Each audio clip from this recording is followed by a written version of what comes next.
Fuck off!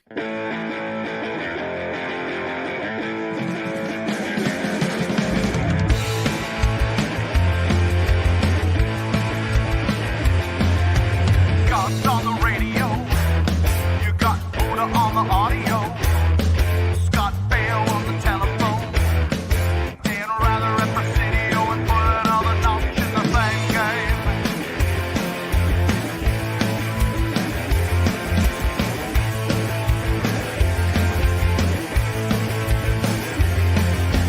Mark on the stereo. You got rum in your Cheerio. Lift up from the get-go. Grab another spoon. It's the most important meal of the day. You gotta. You gotta. You gotta. You gotta turn it up. You gotta turn it up. You gotta turn it up. You gotta turn it up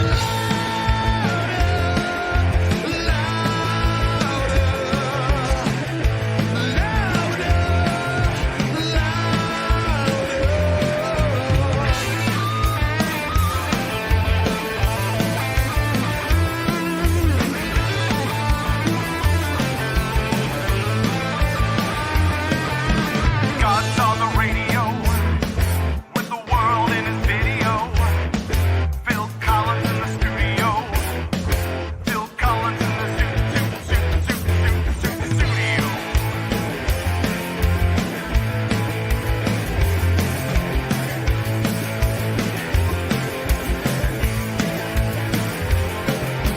Fuck on the stereo. You got Drambuie in your Cheerio.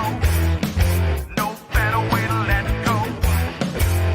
Grab another spoon. It's the most important meal of the day. You gotta. You gotta. You gotta.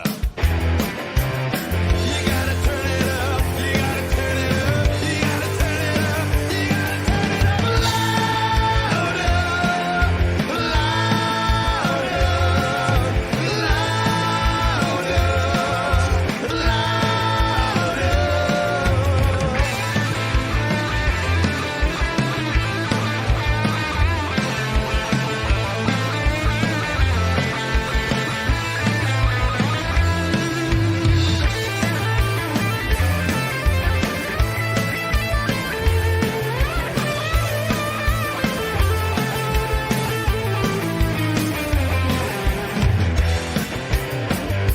You gotta.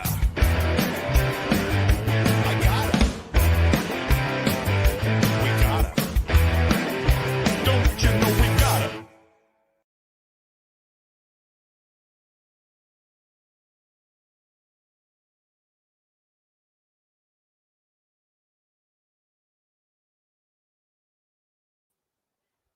Don't you know we gotta?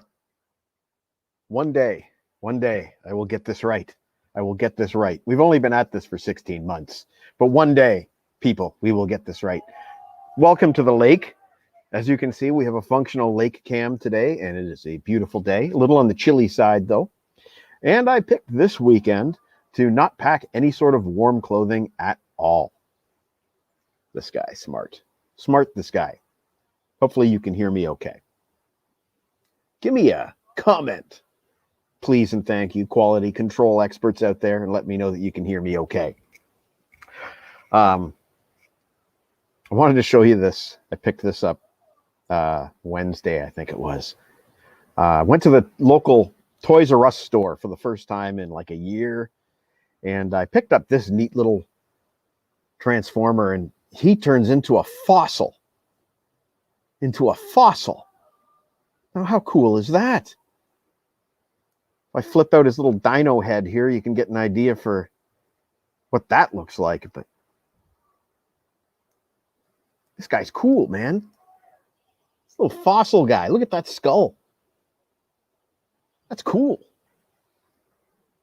Okay, so my three most critical quality control experts are all affirming that sound is good. So I'm glad. I also picked up this guy. I decided to to pick up Inferno because this is a toy that I've never had. So, you know, I always liked fire trucks when I was a kid. So, yeah, picked those up on Wednesday. That was sort of my celebrating the double vax summer that we've been promised. And I think I still have yeah, look at that. I still have it on. It's still there. I never took it off. I don't know. That's probably not good. I should probably take that off. But anyway, we have arrived at double vax summer, and I am eternally grateful. And, you know, they said, oh, you know, it's not going to happen. There's no way anybody's going to have anything in their arms by summer. But here we are, double vax summer. And I am so happy to finally be caught up with everybody else and hopefully get this behind us, do our part, get it behind us, because I'm sick and tired. I'll be honest with you. I'm sick and tired. I really am. Going to Toys R Us was fun, but you know, I was talking about this with someone the other day. Some of our media has caught up with the current events and have portrayed episodes with references to the virus or being masked or what have you. But most media that we consume, be it sitcoms or movies or whatnot, there's been nothing of the sort. And I just kind of wonder from a sit back and observe point of view, if media, if the entertainment that we consume, the sitcoms and the Marvel movies and this kind of thing, will completely ignore COVID as if it never happened. You know, the characters will always be speaking face to face, unmasked, no distancing, that kind of thing. I'm just curious, you know, what do you think? What do you think? Let me know in the comments. Hi, Lana. How are you?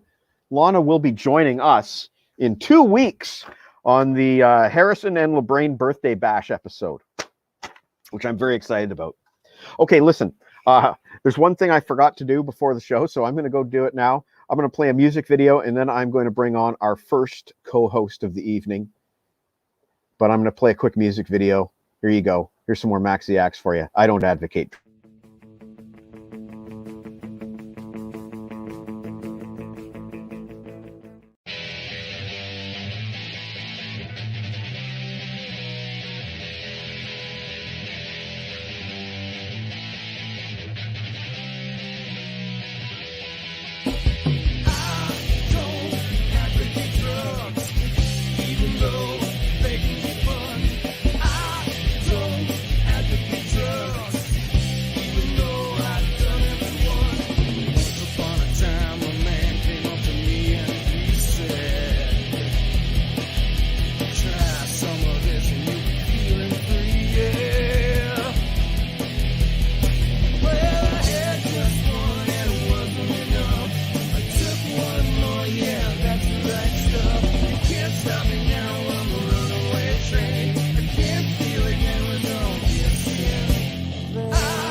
Let me welcome my first co-host of the evening, Mr. Robert Daniels. How are you tonight, friend? I'm fine. How you doing? Good. You're sounding fine.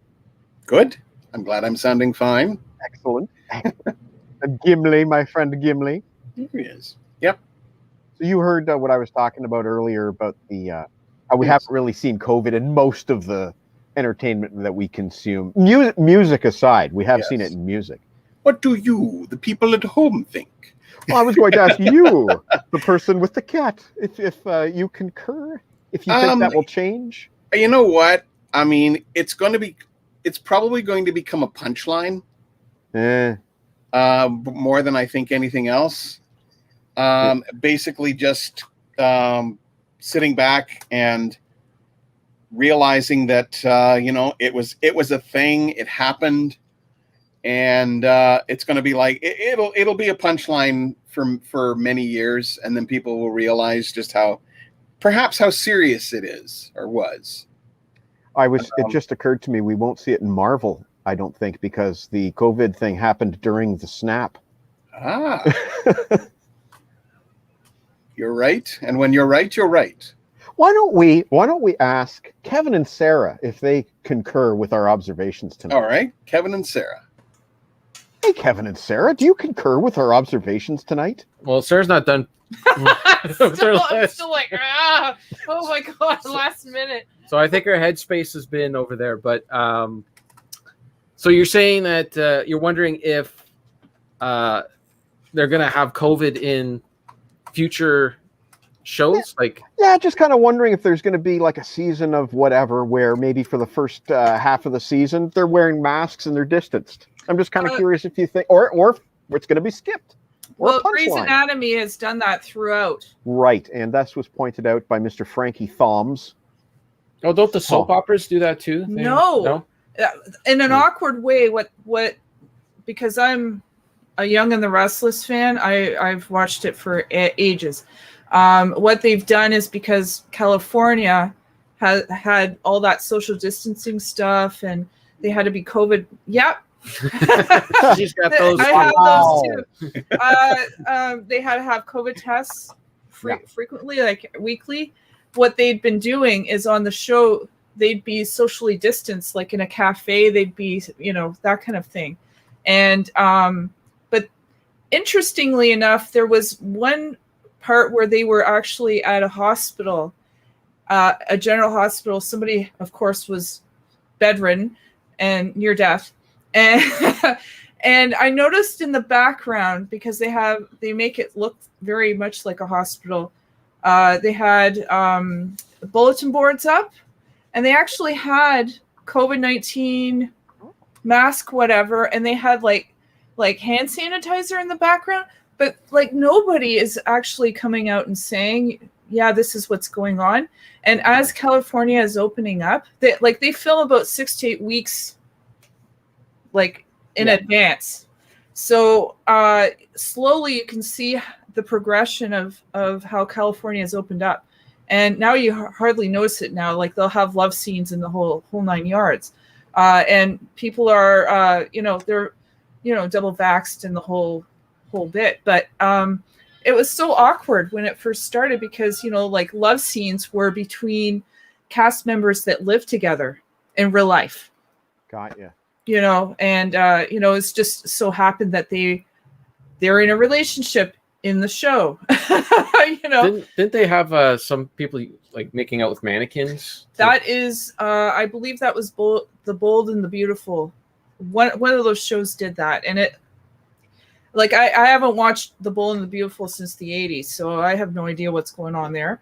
But apparently they were making out with mannequins. And the way that the Young and the Restless does it is that like they'll show, people, going off screen kind of thing to allude to the fact, they're coming in for kisses, and then there's a fade out. But okay. Yeah. And other shows that I've watched, I haven't noticed it to that degree at all. I don't know what other shows are actually doing that with masks and the recognizing COVID. Only Grey's Anatomy Rick and Morty referenced it in last year's season premiere or half series premiere, where Rick said to go out and buy this train set. Go buy it, Morty, because nobody's buying anything because of this fucking virus. And that was it. They never. Do any of you watch New Amsterdam? Because okay, I just started watching it on Netflix. I'm wondering if they're recognizing COVID, because it's, you know, a medical show and what have you. So it's going to depend on the nature of the show itself. It's going to be like 9/11, right? Oh, here's one. NCIS apparently did a COVID storyline. Oh, there you go. Like NYPD Blue, when 9/11 happened, that show was on the air, and it tackled it head on, right? Because it's a show that took place in New York, and it's a heavy, you know, it was a heavier show. Yeah. You know, but your lighter shows like Law and Order or whatever, maybe they dealt with it a little bit, but like Sex and the City is based in New York, and they only once said I love New York kind of thing, and that was all they ever did. Those shows are about escapism, right? That's right. So something like Rick and Morty is a commentary show, right? Social commentary. So they're going to mention it, Simpsons or whatever. But for the most part, it's going to depend on the nature of the show. Sure. If they want it to be evergreen and something that, you know, isn't tied to this time, then they won't mention it. Speaking of the nature of the show's about rock and roll. Right. Well, you asked the question. No, I did. And this is me segueing. That's all it is. Just a segue. Right. Sorry. This show's about rock and roll. So let's roll it.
Ticket to anywhere and a glazed donut to go.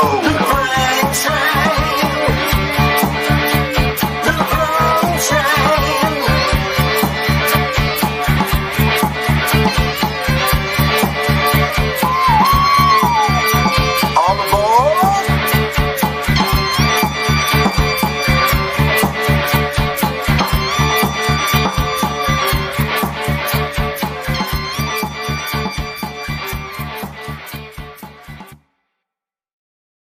Yours. So. Hey! Hello, gentlemen. Hello, everybody. We lost Rob, but we gained. we lost one. Oh no! There we go. We're back to 2 steps forward, 1 step back. There's Rob. Good evening, gentlemen. Hello, Rob, Sarah, Jeff. Hello. Hey, Uncle Jeff, Kevin. you've never been on with Rob before, have you? Hey, Jeff. Hello. I've been on with Jeff. Yeah. Oh, geez. So everybody knows everybody. Yeah. I've been on with Led everybody. Zeppelin. Yep, that's right. Yeah. Let's quickly do a t-shirt check-in. Oh, a nice shirt meet. Oh, that's great. Oh, What do you got, nice. Jeff? It's the lyrics. The lyrics to Friday I'm in Love, but in comic form. In Oh, Instagram. nice. Wow. That's That's cool. crazy. Yeah, full credit Perfect. to Wendy for that one. Perfect for a Friday night, Jeff. Yeah. So Oh, yeah. I'm gonna. Sorry. Mike, It looks I like wanted you have to add. sunshine. Okay, Sarah first. I was going to say, you guys have sunshine where you are, Mike. It just came out about an hour ago. Well, it's heading here. dreary. Then. Okay. It's heading here. It's coming your way. It's coming your way. There's some people at the beach playing some weird game involving banging sticks together and cheering really loudly and singing Seven Nation Army. I can hear them. I can hear them. With my earbuds in, I can hear them. Anyway, let's get on with it. First of all, Well, Kevin, I just have would you one like- quick thing. I just Oh, want to yes, add please, what you were sure. saying earlier. Thing about TV shows.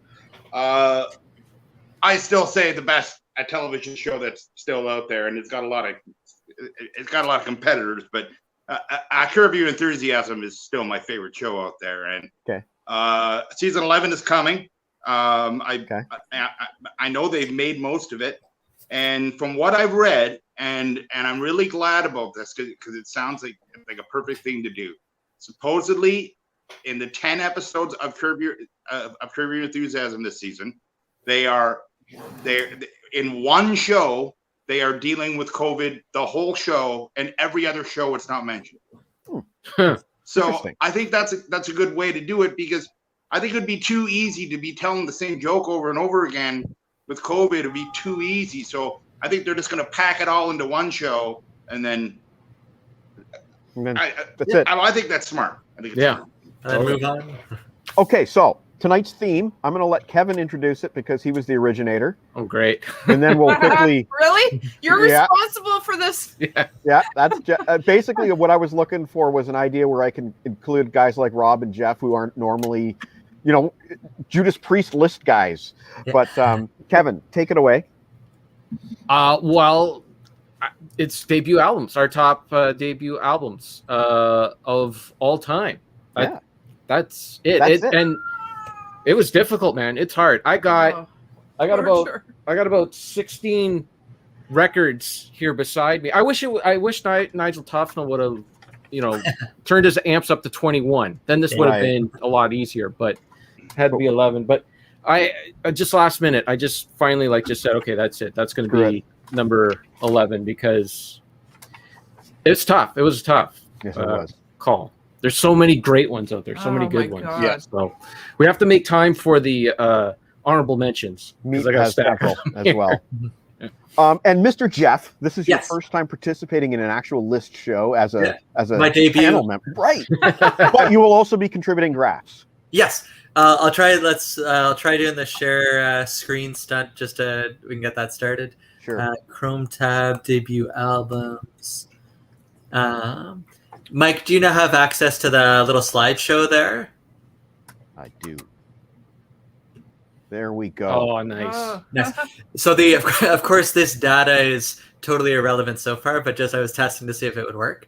But my vision is to see. I think was it in the blind buys that you guys had no overlap whatsoever?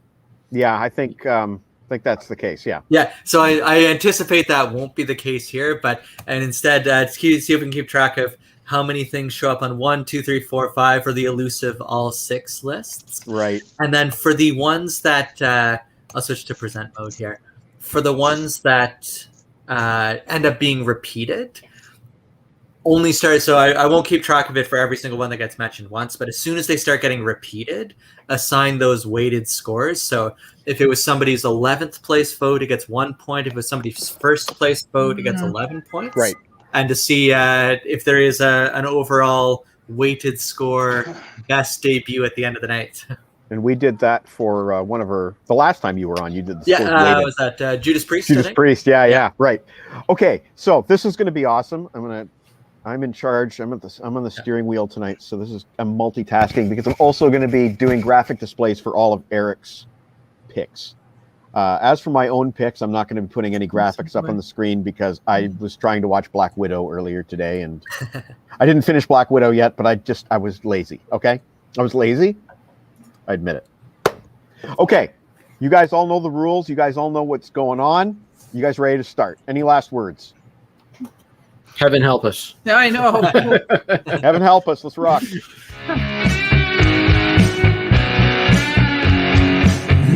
Nigel, Tufnel. The top 10. Nigel, Tufnel. The top 10. Nigel,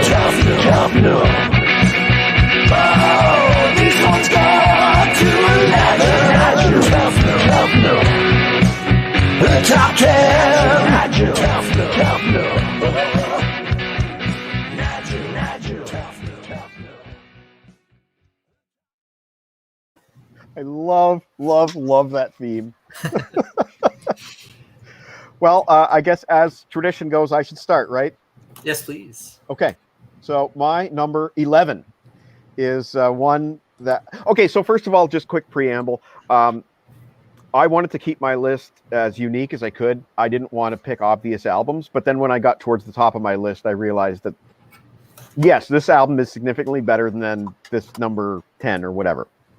So my first batch of albums are going to be a little out of left field, but I'm going to be kind of honing in on some of the classics towards the end. So my first album will not surprise Uncle Meat whatsoever.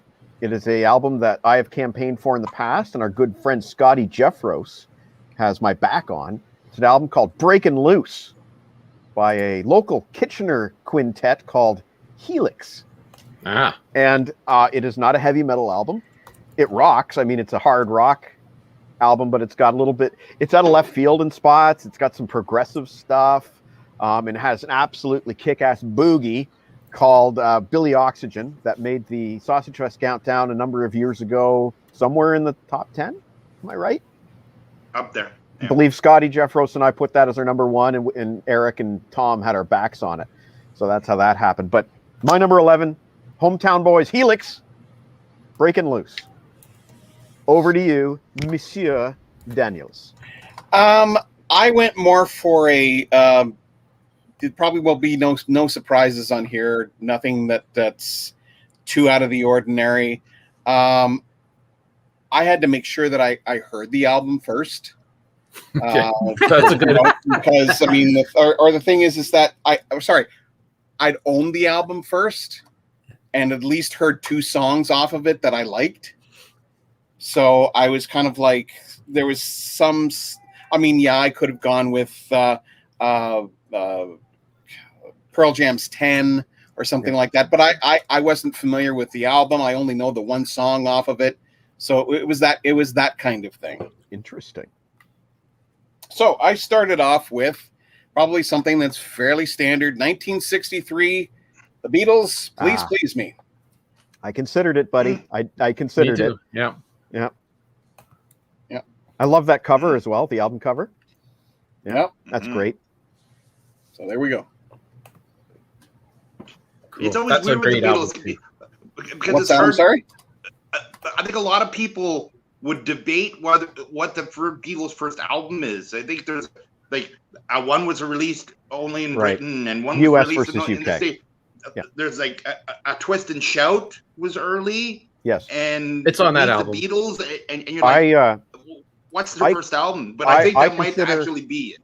I consider the UK albums, which is what Rob just showed us. Please Please Me is right. That was Please Please Me.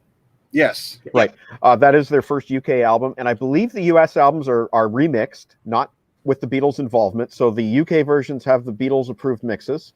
I also believe that the US albums are largely compilations of a lot of stuff that was already out in England at the time. So while you can get the US albums in a couple of different box sets on CD, I go with the UK, which is what I own. Personally, I own them all in both stereo mix and mono because the Beatles were hands-on with their mono mixes. Nerd. The best kind of nerd. That's incredible. Like those early Beatles releases, there's different mixes in different territories. Canada has different mixes than the US because the albums were given to the whatever local distributor was, and they decided what they wanted to do with it, which is just unheard of. A collector's nightmare to do today, but yeah, it's insane. Well, Kevin, you take it ahead with your number 11. Well, that kind of segues into my one of the rules I had for my list. Now, this is just for me. Like whatever you guys wanted to do for you, I'm not going to hold anything against you, but I had to narrow these down somehow. So one of my rules was it couldn't be a singles band that their first album was like a compilation of all the singles that they put out. You know, like The Who was a singles band, and their first album, The Who Sings My Generation, is just a compilation of all the singles they had. Same thing with like Chuck Berry. It was just the nature of the business at the time. So I eliminated all of those.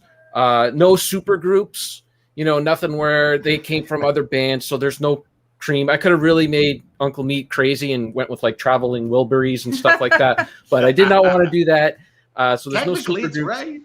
and no EPs. Like if they had an EP out, I mean that's kind of like cheating a little bit. I didn't count any EPs. Right. Yeah. So it's got to be for me. If anyone picks like, up to here from the Tragically Hip, I'm not going to, snap on them or anything like that. Just whatever.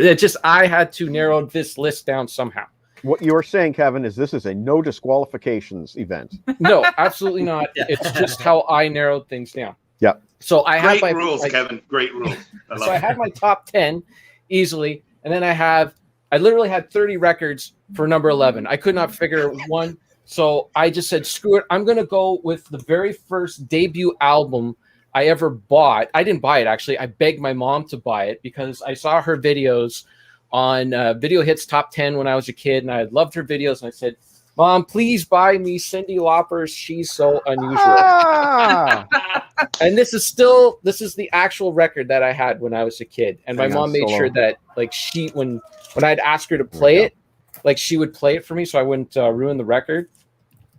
And there it is. So that's the only reason why I picked it as my number 11. I could have went 30 other directions, but I said, screw it. I'm going to go with my very first debut album. That's cool, and Captain Kevin. Lou Albano in the video. That's right. And I wasn't a big wrestling guy, but they had that cartoon on, and I liked the cartoon. The rock and wrestling.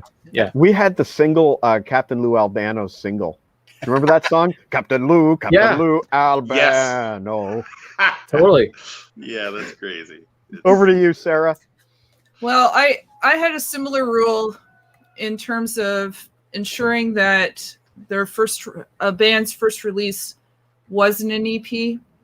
Like for example, was thinking, well, okay, first of all, I had a list of 32, and it was crazy. I had U2 on there, U2 Boy, and it turns out that they had an EP. They did. Released ahead. Yes, they did. And I was like, okay, well, at least I can cross that one off my list. So, Sarah, sorry to interrupt here. So you're saying that if a band had an EP before an album, you couldn't use that band at all? It was just a way of eliminating. Okay. Because I had so many. I agonized over this list. I'm still agonizing over it. Like she was literally like just a few minutes ago trying to decide whether or not Sloan was going to be on her list. Yeah, and I said that they had the Peppermint EP. Oh, yeah. So she's like, okay, I can eliminate that one. So it just made it a little bit easier. We have the same mug, by the way, Mike. This is my mom's mug, Kevin. Well, we got the same mug as your mom. Yeah, I got that for a Christmas gift. Christmas gift. Yeah. My mom, who incidentally does not appear to be watching, even though she promised she would because she watched my sister's show yesterday. Oh, Mom. Anyway, Mom has a favorite. Sarah. And it's not Mike. Okay, so my first one is Andrew Cash, Time and Place. Oh yeah, putting it up. Putting it up. Yeah.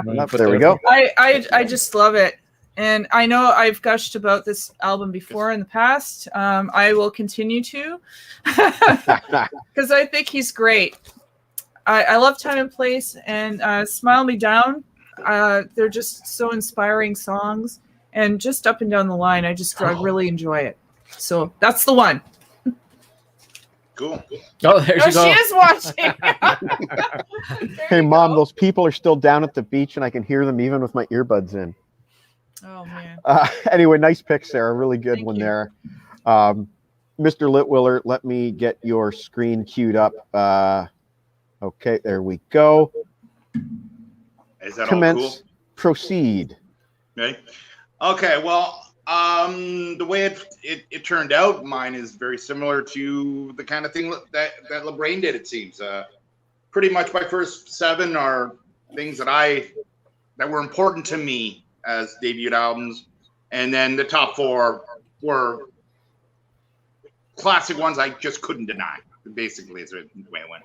Right. And it's interesting with the rule thing because like at one point I thought, oh, I want to pick a Kimbo logo by Max Webster. Like, no, there's an EP first, and I'm like, Queensryche's first album is, well, it's kind of an EP. So there is a lot of little rules, but luckily after a couple, it just became easy. So my number 11 is the oldest album on my list from 1970. And this artist is actually my favorite concert of all time. And is a very important album. And you can put that up now, LeBrain. Can you see it? Oh. Mr. Chris Christopherson. Great first album. It's great from beginning to end. And like, it's interesting because me and Bobby McGee is on that because he wrote it, but it was made famous by Janis Joplin. A Sunday Morning Coming Down is on there. He wrote it. It was actually made famous by Johnny Cash. So I think the album was important, and it's a great album, and that's my number 11. Beautiful. Awesome. And last but absolutely not least is our special guest, Mr. Jeff, from 1001 Albums in 10 Years. And for this momentous occasion, I don't know what to say. It's like drum roll. It's Jeff's first pick ever. Jeff, what is your number 11? Nice. So it's the only one I don't have any show and tell for today, apart from the USB that it's been on for the last 7 years or so. But it's one of the ones from the 1001 list that I might not have heard otherwise, and so I'm very grateful for that list to have heard this. 1957, maybe one of the best opening lines of any album ever. A womp babaloo bop balop bamboo. Tutti frutti. Yeah. Here's Little Richard by Little Richard. Just a fantastic announcement. Like, I am Little Richard. Here I am. 28 minutes of, like, all the songs are 2.5 minutes, 12-bar blues. Just more woos per capita. It's just off the charts, fantastic, and I couldn't have a list without it. So my number 11, Little Richard. Here's Little Richard. You know I'm a fan, right? Yeah. Yeah. Actually, it's funny. I was listening to Styx on the way up to the cottage. I was listening to the Kilroy Was Here album. Very last track, Don't Let It End. It's about rock and roll. Don't let rock and roll end. And there's a bit at the end where he's kind of like naming the stars. He's like Chuck Berry, Bo Diddley, Elvis Presley, Little Richard. That's great. Wonderful. But it's funny because some artists, you want them to sound different and explore different things. But Little Richard, you know what you want, and he delivers it, and it's amazing. Okay, I'm going to put this out to the internet watching. There is a Little Richard recording that I'm looking forward on CD. I would like to find it. It is his version of the Itsy Bitsy Spider. There was a music video for it in around 1990-ish. It had a piano that had big furry spider legs coming out the side. And he was like, "Itsy Bitsy Spider went up the water." And then there was a rap section in the middle of it. But whatever. I want Itsy Bitsy Spider on CD, internet. Okay, let's rock. Number 10. My number 10. Shoot, wrong. I've got so many tabs open here. Oh, okay. This is one that 6 months ago wouldn't have been on my list at all, because 6 months ago I'd never heard this album, and it's an album or an artist anyway that's made my list before recently, because it's Paul Lane. Stick It in Your Ear. What a super album, great guy, and an incredible debut album, a review for which is forthcoming on MikeLadano.com. I just wrote it this week. I would liken it to really, really, really good Bon Jovi, but better than actual Bon Jovi. I have been blown away by this guy since he was introduced to me by John T. Snow a few months ago. Speaking to him was one of the highlights of my amateur music career here, and I can't say enough good stuff about this album. Deke actually once named his website "Stick It in Your Ear" after this album. That. And man, it's like if Bon Jovi was actually sincere anytime he's singing those like hometown innocent guy lyrics, the youthful innocence. If he was really sincere and he wasn't like pushing 30, like Paul Lane really was a kid when he recorded this album. So when he's got a song called "We Are the Young," he means it. And the hooks just do not end on this album. It's nonstop. So my number 10, Stick It in Your Ear, Paul Lane. Nice. All Right. And that's over to you, Rob. right.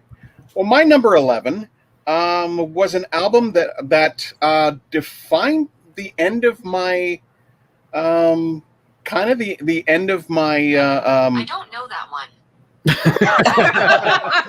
Gimli speaks. Anyway, defines the end of my high school years and the kind of the beginning of the college years as well, because I played this as I was listening to it on the bus and that sort of thing. I played the absolute crap out of this album. I just loved it. And it's from a group that just fell off in a major way after this album. 1988's Information Society. Nice. Let me put it up on screen here. It has a really cool, of course it has a Star Trek connection to it as well with What's on Your Mind, Pure Energy. But there's some there's some really good songs on here. And they also do a cover of ABBA's Lay All Your Love on Me. And it's really good. Fantastic album, and just from beginning to end. And it's such a shame that they're really not known for other stuff than just what's on your mind, because there's some really good stuff on here. And so that's my number 10, Information Society, the self-titled album. I think I have the 45 of that, Pure Energy. You do? I think I might. I have I'd have to look. But I love that song, and every time that, at a dance or whatever, and it came on, the floor would just fill with people because it was such a funky track. And I wore out my cassette playing that song, and tried to find it on CD for years afterwards, and it at a reasonable price, and it was great to finally be able to find it on CD. But yeah, it's a really cool album, and just something that I would I've listened to it recently within the last week or two, and it's lost really nothing. It's maybe a little bit synth poppy in places, but it has this heart to it that I really think is cool. I like it. Great. Mr. Kevin. Mr. Kevin. Okay, so this is the only album on the list that I technically have never owned. Okay. Because my sister had it, so I would borrow her tape all the time, and I think this is Sarah's. It is copy. mine. Yeah. So this is a tape it was a tape. Now it's a CD that I listened to a ton when I was a kid, and technically these guys sort of had an EP, but it wasn't an official EP. It was like a bootleg sort of EP. So this is their first album on a major release.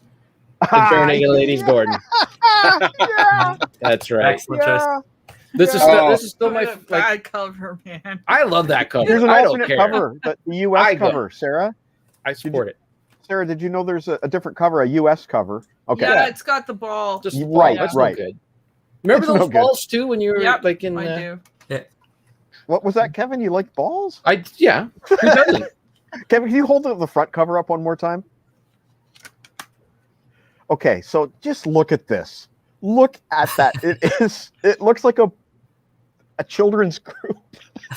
The Wiggles. My God. It really looks terrible. Look at Ed Robertson. It does kind of look like the Wiggles. Yeah, there's a band that has actually aged well, because you can only go up from there. I like that cover. I think it's fun. It's a fun album. So, I think there's only one serious song on here, the Brian Wilson song, which is kind of a bit of a, goofy song because they're kind of making fun of Brian Wilson a little bit. Not really, but whatever. Anyways, it's a fun album. I like it. It's my favorite album from theirs. From this, after this, maybe the next two albums are okay, but then after that, once they started getting into that 1 week stuff and that's where they kind of lost me. But that was a smooth move. just moving it over. Okay, so Sarah, no offense to your husband, you can do better than that. What? Come on! It's a great album. You don't like you don't like it? Bare Naked Ladies? Okay, I'll tell you what. They're better than Helix. Oh, that is not true. Ouch. That is not true. I've seen both bands It's not live. really that wrong. I'd still I haven't seen either of them live. I'd still take Bare Naked Ladies over Helix. Bare Naked Ladies were actually great live. Yeah. But I saw them on the Born on a Pirate Ship tour, which is a great album, by the way. It's third. Yeah, that was good. But Stephen Page seemed like there was something going on with him that night. He seemed angry on stage, just his movements, and he didn't speak. Ed Robertson did all the speaking, and Stephen Page would occasionally just kind of respond to him, but it was all Ed all night, and just Stephen seemed off. There's But a reason. They hated each other.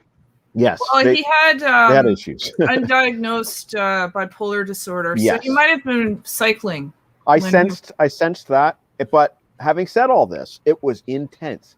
His performance was intense, and I remember there was a moment during that song, "Straw Hat and Old Dirty Hank," which is about a stalker, an Anne Murray stalker, and there was a moment in it where he was it was anger, and it was wow. intense, and it was one of those things where it's like, I just witnessed a great rock show tonight, you know. And Yeah. yes, that is the band of which we speak. Well, with that, Sorry, where were we? Sarah, Sarah's on to me. Sarah.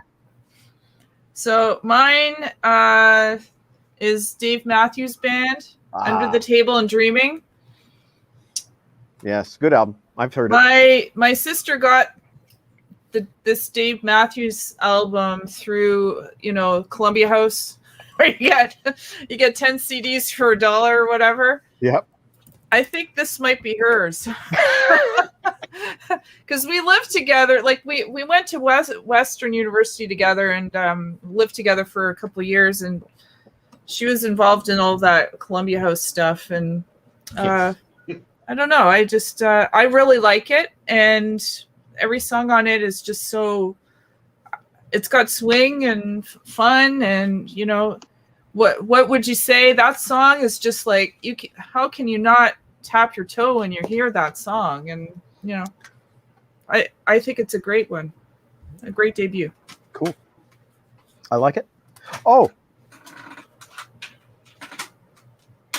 there you go. There we go. See, Trevor, right on. And I don't even think Trevor's seen him live. T-Rev. Yeah, Trevor. T-Rev. Actually, Trevor will be on next week for Dave Nice. Lismy, the return of Dave Lismy. Okay, Eric, I have your picture all queued up, so anytime you are good to go. Number 10. It's interesting that you mentioned Columbia House, because I know for a fact that this is the only album on my list that I got from Columbia House, and I seem to recall it more like 30 discs for zero money. That's usually the way it went. Trevor, if not 40.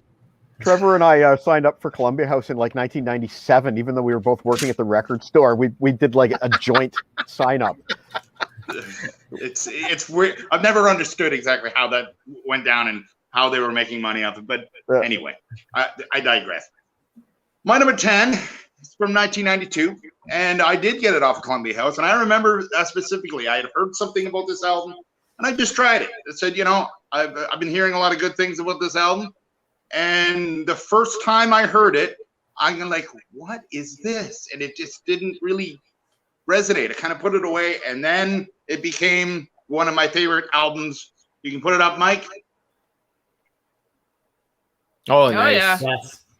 This is one of the perfect albums, if you really think about it. Every song is great.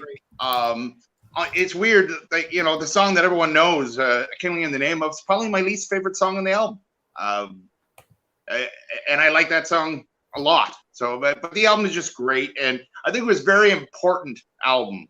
Mm-hmm. They literally were a real first, and there's been a lot of copycats since. And honestly, I don't really love any album they've done after it. I mean, I can appreciate it, but it's nothing like the first one.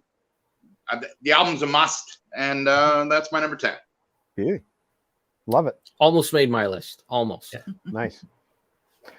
Okay, over to you, Jeff. Sounds good. That the bomb track intro is one of my favorites to play on guitar too. Just really nice opening part.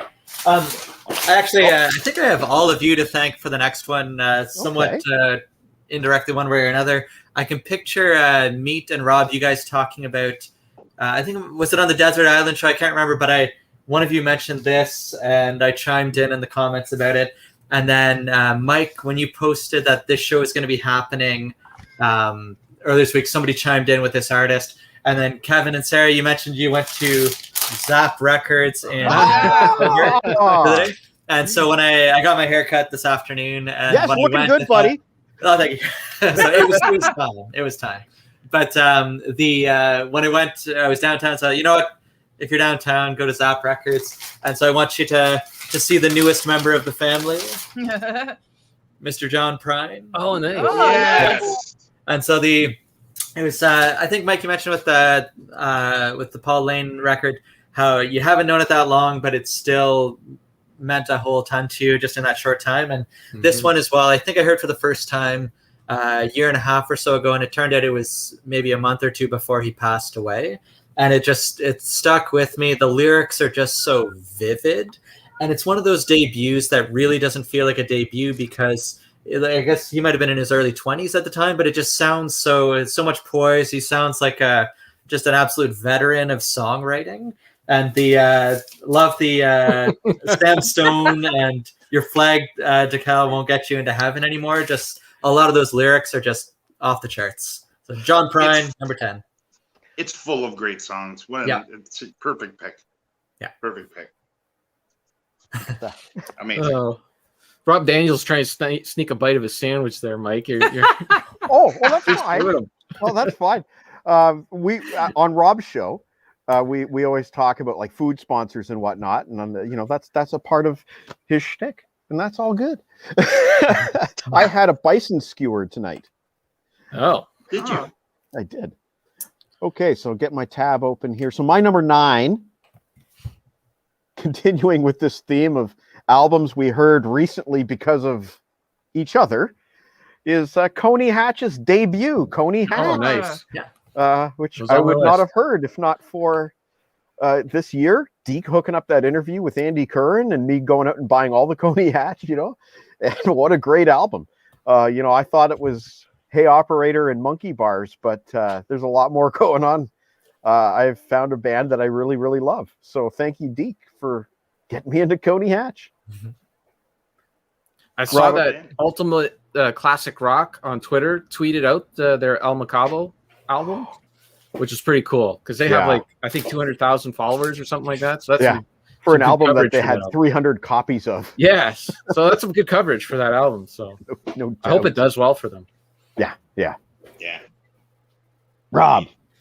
All right. Well, my number 9 comes from 1989, and was an album that, as a horny 19-year-old, this one really caught my attention. Samantha Fox. No, actually, although that was Bob Shipper. In any case, this artist really caught my attention, and these any albums that have come since then have not been as catching. Her second album was actually really, really good. I'm speaking, of course, and I don't have a show and tell this time because in the move, the cassette got lost. So I'm speaking of the self-titled album Alana Miles.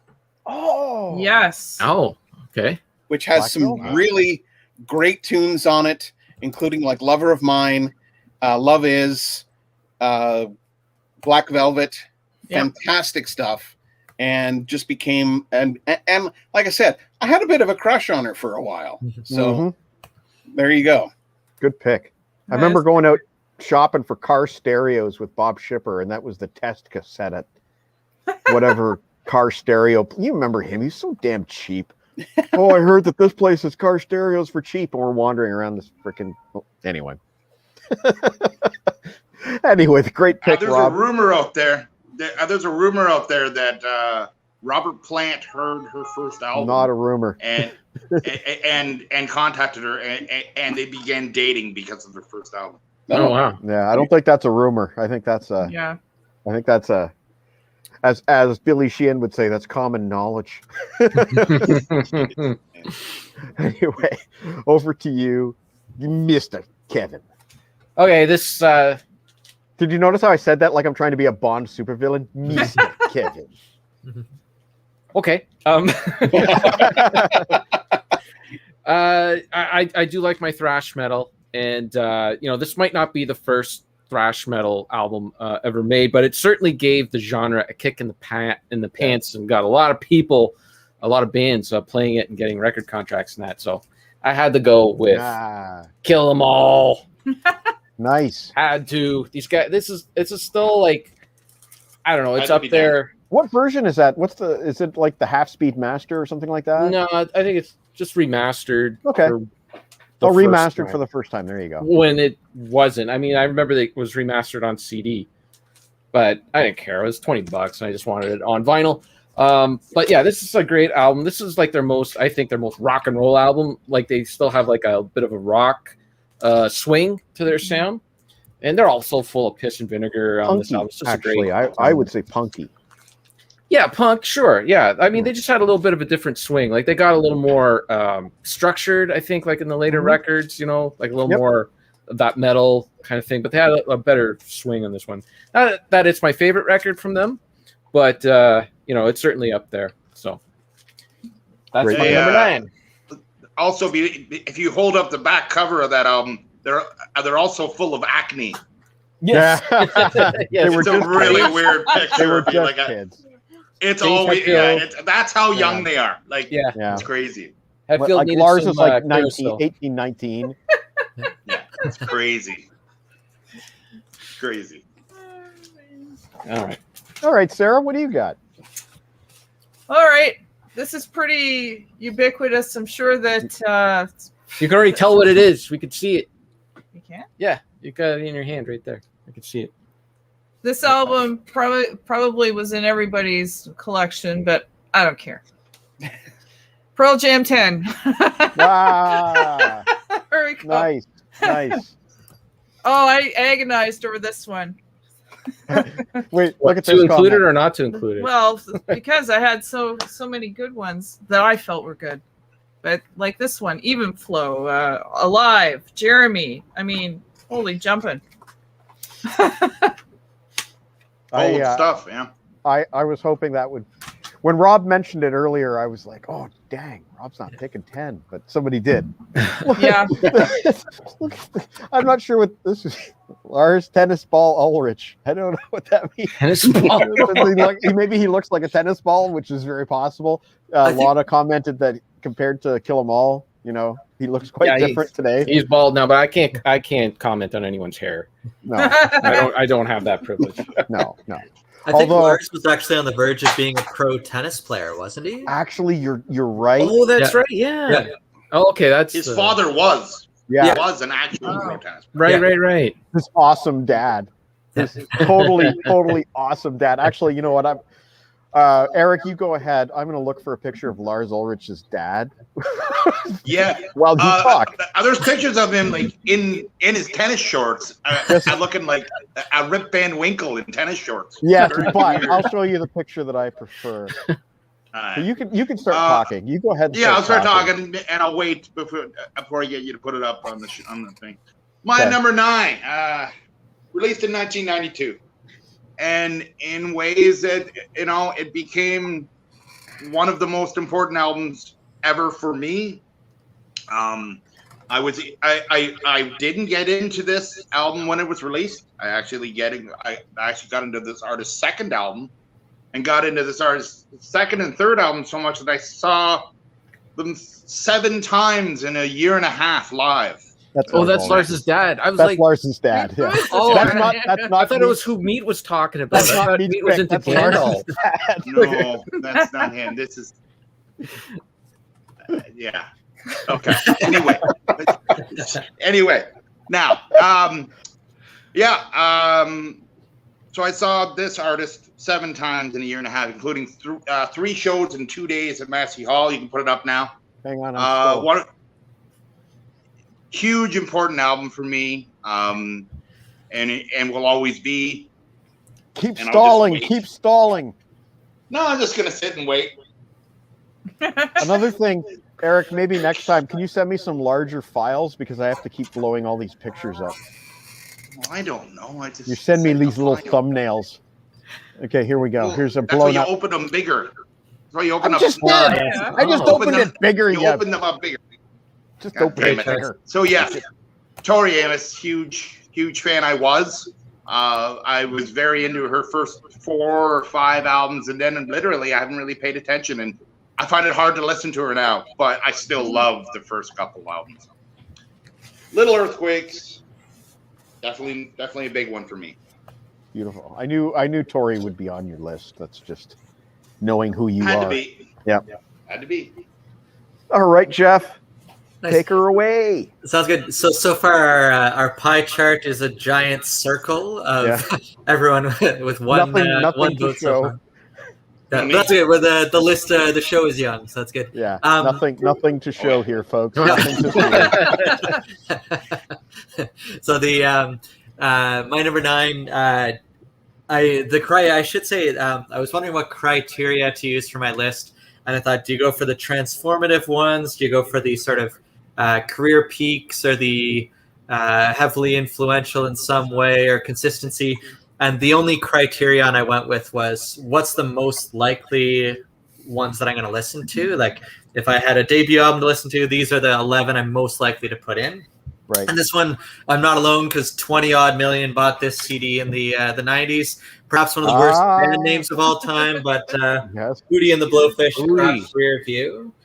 And like the singles, of course, are all great, but the album tracks to Hannah Jane, Running from an Angel, Time. There's even a whole, the song Drowning, it sailed over me at the time, but there's a whole anti-racism layer to the song Drowning, and it's just, it was a humongous commercial success, but still one I really enjoy today. Number 9, Hootie and the Blowfish.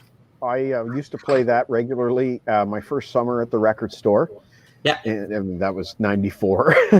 Yeah. But one thing I remember about that album that I really liked, it's in contrast to a lot of the stuff that was on the chart at that time, it was a lot brighter and more positive.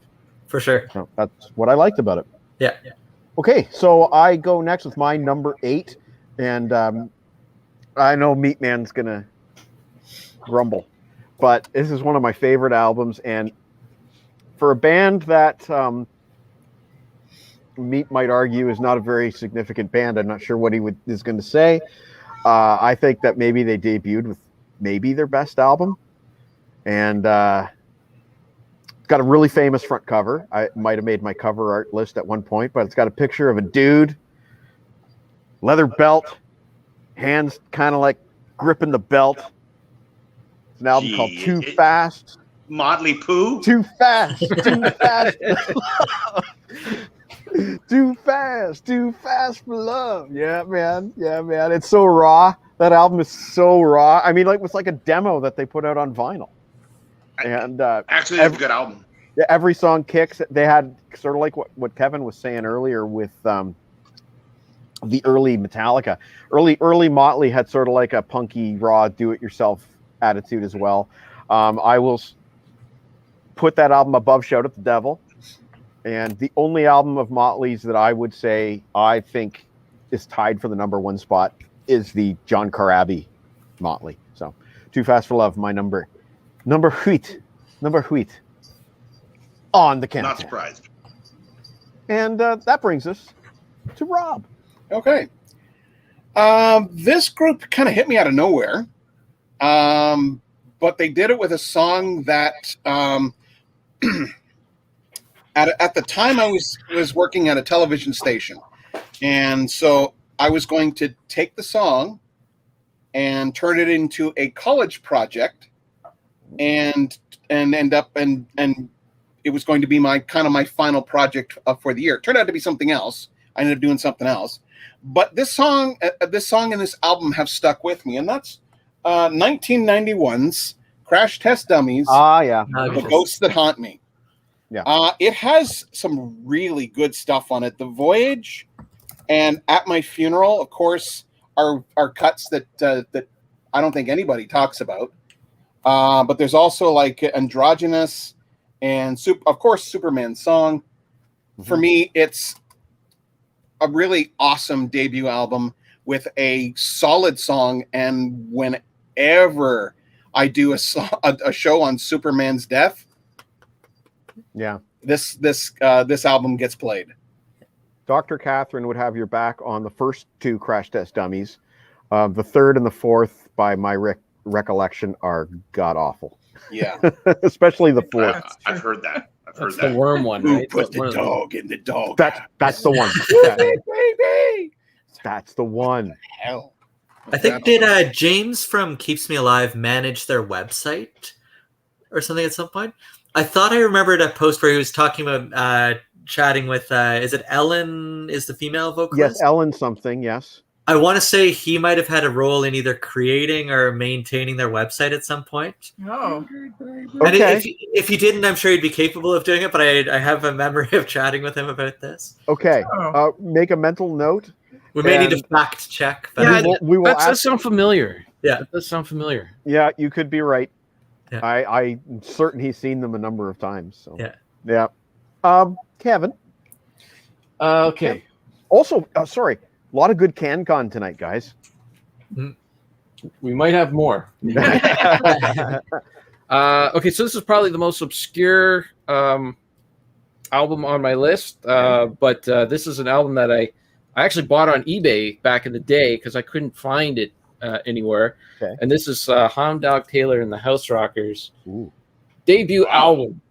love that cover. I just love this guy. He's just always happy. Well, except for there. But on the cover, he's happy. And, he's like a bit of a budget blues guy. Like, he's got like this really crappy Sears guitar and that, but he just played a wicked slide. It was all about attitude with him, right? He wasn't like the best, most flashy player, but he was a three-piece. Like, he had like a drummer and a bass player with him. His bass player didn't even play the bass guitar. He just like kind of turned up the bass on an electric 6-string guitar and just played the top 4 strings. That's how budget they were, but fantastic. Like, he was in his 50s by the time he actually got a recording contract, and he only recorded 2 albums, and this is his first. And he had, you can't see it on the cover, but he had a 6th finger. Oh, I knew this. I knew that. Yeah. But it wasn't something he could use to play. It was like it was just kind of like a little stub. Yeah, it was a vestigial. But they say like it gave him a little bit of extra strength, right, for his pinky finger to for the slide on there. That could be true. But it's a great album. I love it, and he's just one of my favorite dudes. So brilliant pick. Brilliant. On to you. Not so easy to follow this time, Sarah. I'll try. Okay. How about 5440's first album? Ooh, more CanCon. There we go. Wow. Yep. Lots of CanCon. So this one has up and down the line, like Baby Ran, I Go Blind. Yeah. One Way Me Island, Alcoholic Heart. I mean, jeez, come on. The great pick. It better be good. You paid $25 for it. Jeez. As I roll my eyes. Yeah. Kevin's never spent $25 on anything before. Never. With the little sticker that says rare. I don't know how rare that is, but whatever. It's weird. I have heard that album in full, and it's not a bad album. No, it's got some good hits on there. I'm not a big fan of 5440 in general, but I will say this. If I hear the song One Gun ever again, I'm going to need that one gun to blow my fucking brains out. That song is so bad. It's not on that album, so I'm not criticizing your pick. That song has one note. It just, I hate it so much. What album's that on? That's on the second one, I think. Second one. Okay. Yeah. It's not like anything on their first album. Every time I hear that song. Onto the one gun. It drives me nuts. Yeah, I don't even know this song. One gun added onto the one You'd know gun. it. That was it. You just heard. You'd know Kevin, it by the constant splattering of brains everywhere. Kevin, you just heard the entire song just there. Oh, okay. What's CanCon? Pretty much. CanCon is a actual rule in Canadian media that what's the percentage? 35%. That sounds right. 35% of all broadcast content on television and radio must be Canadian. Not television is a little more. It's 40%. Yeah, they're okay. Thank you. Look at that. We got these media guys with us. It's great. And there's another debut. I believe that is his debut. Did he have an indie album before Mellow Gold, or is that his debut? I don't know. He seems like the kind of guy that would have a debut before Mellow Gold, doesn't he? Yeah, maybe. Fact check. Who knows? You go ahead while somebody fact checks. Okay. It's interesting. We're talking about CanCon. I just looked through my list, and not only do I have no CanCon, every Meredith. Hey, hi Meredith. Beat just got starstruck. Oh well, no. She, her and Scott Hunter are good friends of mine, and she is a huge John Prine fan, so she's got to be pretty happy with that. Okay, so I just noticed that not only do I have no Canadian, every artist for me is American, which is a little strange. Interesting. It wasn't planned that way. My number is it again? Number 8. My number 8. When you're the greatest band in the world, you have to have a representation on the list. Absolutely. This album is Walking in the Woods. Something very special. It has nothing to do with somebody walking that you can't even see right now. Sorry, I'm trying to get your album cover up. Okay, there we go. Yeah, okay, well, that's good. You can put it up anytime. Give me a second. I got to blow it up first, remember? Well, while it's on, I'll sing. One gun added onto the No. gun. Climb up on my faithful steed. Then we're going to ride out and smoke some weed. Climb up on my big ass steed. And ride. There we go. Tenacious D, baby. Nice. The greatest band in the world. An incredible album.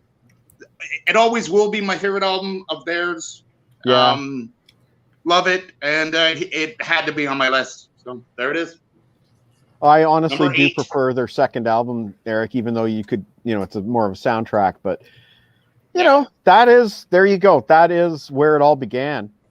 And for those who may not be aware, they just released their own version of the Beatles. Oh, fuck. What was it? It's I don't think they did a song called that, Mike. No. Sorry, what was I've seen it. It's awesome. side 2 of Abbey Road. Right. Oh, yeah, it's not all of side 2. It's not all side 2, but no. Yeah, but it's really good. I really liked it. It's very excellent. Check it out, people. It's typical Tenacious D brilliance. Yeah, it's great. Speaking of brilliance, that cues up Jeff. I'll take that segue. I like it. The Mellow Gold apparently is the 3rd studio album. Wow. Really? I would have thought it was a debut as well. The what was I going to say? We're now at 23 albums in and still no overlap, which is impressive. And that's Rico continuing. Is coming. I happen to know that for a fact. Nice. Oh, so do I. Going out for a smoke with meat now. Yes, we are. we might be getting a live open door piss. He's back in the witness protection program once more. Nice. So my number 8 from the year 1980. I guess without further ado. Okay. Nice pick. So fabulous album, great. Awesome tunes. pick. Oh, sorry, yeah. There we go. That was And my absolute favorite, the tunes themselves are great, but the penultimate song, "Lovers of Today," has, I think, my favorite guitar tones of all time. There's this really nice instrumental section around the 4-minute mark, and it's just gorgeous. So, "Lovers of Today," the highlight of the Pretenders, my number 8. Great album. it was a contender, I'll tell you. It was out. We had it out. We Great were pick. handing it back and forth. Yeah. Harrison's hoping he's going to see some Iron Maiden today. Huh? All I can Funny. say, Harrison, is don't touch that dial. Okay, I guess it's All up he to can me say. now with my number 7. Eric's okay. I Frozen think meat now. No, he he's, just. Don't worry about me. there he is. Jeez. How long does it take you to light it? Okay. Oh, here's one that Eric's going to be pissed off about. Ultimately, I decided that this is again one of those albums where the debut might be their best, although their first and second are both pretty tight.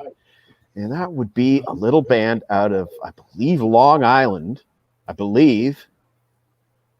And in the words of my man Lemmy Kilmister, Twisted Motherfucking Sister with Under the Blade. Good album. Yeah, it is a good album. It's like solid back to front, 10 great tracks, aggressive, raw, heavy punk rock and roll metal. They too had a punk side, Mhm. you know, when they first started. It's that, you know, you can hear it in the speed and you can hear it in the raw production values. So yeah, Under the Blade. But you know what, Sarah? Twisted Sister did have an EP before that called Rough Cuts and a single before that called I'll Never Grow Up Now. So you can disqualify me if you so choose. No, I won't. Okay. Over to you, Rob. Okay, well, this is going to be the first overlap. Yes. Hooray, hooray. Good. Kevin, your album, the Cyndi Lauper's She's So Unusual is my Right on. All I right. love this. I love this album. It is so much fun. And again, the title of the album is so perfect because she sounds like a Betty Boop singing pop songs, and it's so cool. Yeah. I love this album. Unfortunately, again, lost in the move, probably Yeah. around here somewhere, but I would have showed you the cassette that I had. So Yeah, she was not afraid to show that Brooklyn accent, you know, Yeah. in her singing, which is unusual because usually they train you to sing like, you know, generically, you know, they lose the accent kind of thing. Exactly. Yeah, well, right. no shit. I mean that's to me that was her allure, her charm. Yeah, absolutely. Because it had such a and then for years I had no idea what She-Bop meant. Neither did I, man. I was a kid. I just thought it was a fun song, and you know, they're Exactly. doing Who- this in the who video. knew? I'm like, oh yeah, that's Bob. Was that video animated? No? No, I don't think so. Okay. For some reason, animated Cyndi Lauper came into my head, but that could just Great be tune. weird memories. That's a great tune. I love that song. Yeah. Well, that's cool. So, Jeff, finally, Yes. Do you want the score? We've now got a visual too. we got it. We got to do this because it's just momentous. Look at that. Look at that. Here. Look at that. So we've got a pie slice now. So just for the record, Cyndi Lauper has more votes than Helix. For the record. That's touche, Okay. Kevin. Okay. Wow, that was a below the belt little. I'm just pointing it out. They're just facts. That was awesome. Oh fuck. Anyway, I guess unfortunately Kevin's next. All right. No one should have any wait. Hold on. Look at that. Wow. Wow. Wow. Nice. So, if Dave Lismy doesn't show up next week, I'm just going to interview Trevor Jurdot because he's got great stories too. Nice. Okay, sorry, go All right, ahead. no worries. No one should have any problems with this album. If you do, you're a fool. This guy, David Bowie was begging him to come out on tour with him. David Bowie said, "Oh, mate, come out on tour with me. Come and play guitar." And he said, "No, I'm gonna record my own album instead." And it's a good thing he did because he created one of the greatest blues albums of all time. Boom. Baby. Stevie Ray Vaughan, Ooh, baby. Double Trouble, Texas. On Funk. my honorable mentions. Just like it's all songs that they were touring with, for years. And when they recorded it, they just went in and just did their live set and put it to vinyl. And it's a little cleaner than what they would play live. Like I like the live at the El Macabo stuff a little bit more, but still, this is just a great, fantastic album. Every song on it is a classic. There you go. Indeed. Awesome pick. On to you. All right. Yep. Sorry, go ahead. 1990. Delight, World Clique. Oh wow, Wow. World Clique made the list. Oh. Oh man. Wow. How I much had is- this on cassette and I killed that cassette. How much did you pay? $4 for that? $4. You couldn't find it for $1? I bought it. I don't know when I bought it. It's like 10 years ago I bought it on. Look at those guys. I remember the know. video too. The video is cool. Lady Miss Kier. Yep. Can't remember the other two guys' names. How do you say? I know Bootsy Collins is in the video. Bootsy He Collins. sure was. Yeah. Delight has been known to smoke on stage. That is. Super DJ Dimitri and Jungle DJ Tawa Tawa. Rolls off the tongue. They weren't going for any kind of like nationality there. No. No. But every song is listenable and enjoyable, and yeah, it's timeless kind of thing. Yep. It's on the fun. 1001 list too. There you go. There you go. All right, Meat Man. Are you going to bring the rock? Okay. My number 7. I'm not bringing the rock this one, but I will say this: I am bringing the second match. Yeah. For the Graph Man to sink his teeth into. And I hope Meredith Tanner is still watching. Okay, you put it up. Because this album made a huge impact on me when I heard it first. I first heard it about mid-90s, and I probably listened to this album easy 5 times a year minimum. Like, it's probably more. I just pause it. There is not a bad song on the album. Right off the bat, it's just killer. It makes you laugh. It makes you cry. It makes you laugh even more. There's nothing better than John Prine. And really, that's, there's been a lot of losses that were big in COVID. But to me, that was the biggest COVID loss, Yeah. Yeah. Right down to I was actually going to say, fuck you, COVID, because John Prine was like one of the first to go. So middle finger. Yeah, there you go. Yeah. That's right. That's We got our thumbnail now for the episode. Well, I suppose we might. I wanted to use the picture of the people going down the road, but no, I think yours is better. Okay, I don't know about that. I want people to actually click it. Anyway, that's a great pick, Meat Man. And unfortunately, I did see your picks in advance, so I knew we were going to get a double on that. But why don't we quickly take a look at some graphing action here? Look at that. 2 lists. Boom. It's growing. The slice is growing, yeah. Pac-Man. Yes, it's a dying Pac-Man, but Pac-Man nonetheless. Then I'll show you the next one, the weighted scores too. Yeah, there we go. Wow. So John Prine's slightly in the lead because he got a 10th place vote and a 7th place, whereas Cindy got an 11th and a 7th. But either way, they're neck and neck there. Cool. Very cool. Very nice. Okay. And that takes us to Jeff. All right. So speaking of albums that it's the first time it's showing up so far, but I think it's inevitable we'll see it again. And I think you'll recognize the cover. Oh yeah. Nice. It's like a greatest hits. It's just that impressive right off the bat. Personal favorite is Night Train. Just Really? fantastic stuff. But yeah, there's can't go wrong. You've heard it before, you'll hear it again, and it's just fantastic stuff. Slash again, one of my the super group exercise. If it's not Brian May, it's probably Slash as my guitarist, and so a lot of it thanks to this one here. That's a great Mr. pick. Although Brownstone. That's my Mr. favorite. Litwiller's probably considers most overrated band. Is that an accurate assessment? For who? For GNR. Is that Mr. Litwiller? Would you say they're the most overrated band? Most overrated with a bullet. Wow. Ooh, ouch. But here's the thing, though. It's like you can't do a show like this and have no Guns N' Roses Appetite on there, because that album sold probably over 20 million copies probably at this point, and influenced every guitar player that started post 1988. So, Yep. and even Ace Frehley acknowledged that Slash kind of brought back the Gibson Les Paul, and kind of at that point, a lot of guitar players kind of got rid of their whammy bars, you know.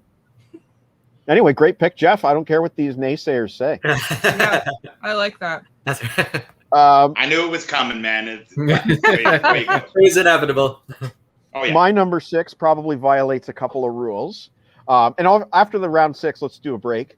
My number 6 is preceded by an EP, and I believe it is the greatest EP of all time. EP. And in addition, that this is actually a solo debut from a guy who was in a band before this. So based on that, I'm wondering if Eric can guess my pick. Greatest EP of all time. Greatest EP of all time, and was in a band. Kim Mitchell? Yeah, you got it. Kimbo logo. Yeah, but I already said that's not allowed. Too bad. Too bad. Too bad. Kevin already said we can pick whatever we want. Everybody can do their own thing. Kevin said. Well, I can't deny because the album was very well going to be on my list, and okay. Tell you what. It's an incredible album. Tell you what. Let's put it to the group. If that pick is disqualified, then I'll switch it out for Max Webster's debut. Oh, then disqualify it. Max Webster's debut is better. Fine by me. Kevin, you're the one who said anything goes. Well, you asked me what I think. So I didn't change the rules. You asked me. Does consistency matter to you in any way? You asked my opinion. You walked into it. Yeah, I guess I did. Anyway, we know what you're picking anyway, so there it is. Okay, so Jeff, for the sake of scorekeeping, put down Max Webster self-titled. It's still got poor Jeff. Trying to analyze the data here. Oh shit! There'll be a bunch of little asterisks beside it. Like, oh my goodness! Pop points at the Soundhouse tapes as an EP. Yeah, it's good. It's good, but it doesn't compare with Kim Mitchell's first EP, which is the greatest EP of all time. It's great. It is brilliant, and I listened to it actually just last week. Go ahead, Rob. Okay. With not an EP. No EP. No EP on this one. But I think whenever I see this, I've seen this artist in concert, she doesn't perform any of the songs off of this album. And it's weird. It almost seems as if she denies it exists. But it was the first album that actually brought me on board with this artist. And I'm speaking of the 1988 Sass Jordan, Tell Somebody. Oh yeah. I saw. Oh crap! Sorry, Rob. That's when he found your pick. Sorry. A little passive aggressive. I'm trying. Excuse me. What are you doing, sir? I tried to put you in solo layout, and I clicked the wrong thing because. All right. You know. I am not offended. Not yet. Mute the guy. Sass Jordan, mute. Yeah, Sass Jordan. Her albums went really kind of bluesy after that, which isn't a problem.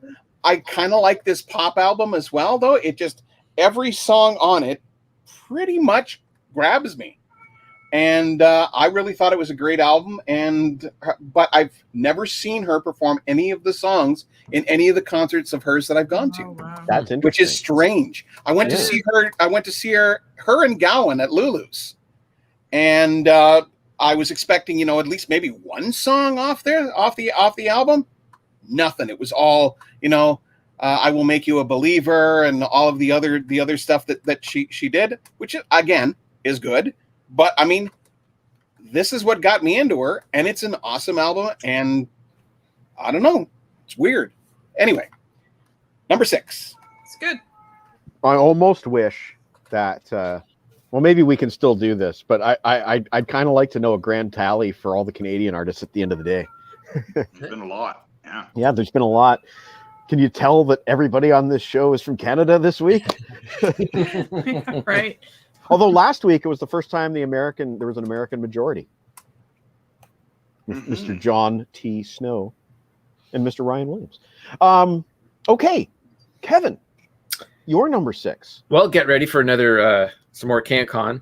This is a recent discovery of mine. I think I've mentioned it on about 6 or 7 shows already, but I don't care. I'll keep mentioning it until everyone runs out and buys a copy of FM's Black Noise. Do it right now because it is so good. I love it so much. Okay, I'm on my And way. you See can ya. get it for dirt cheap here in Canada, anyways. $3. $3. Wow.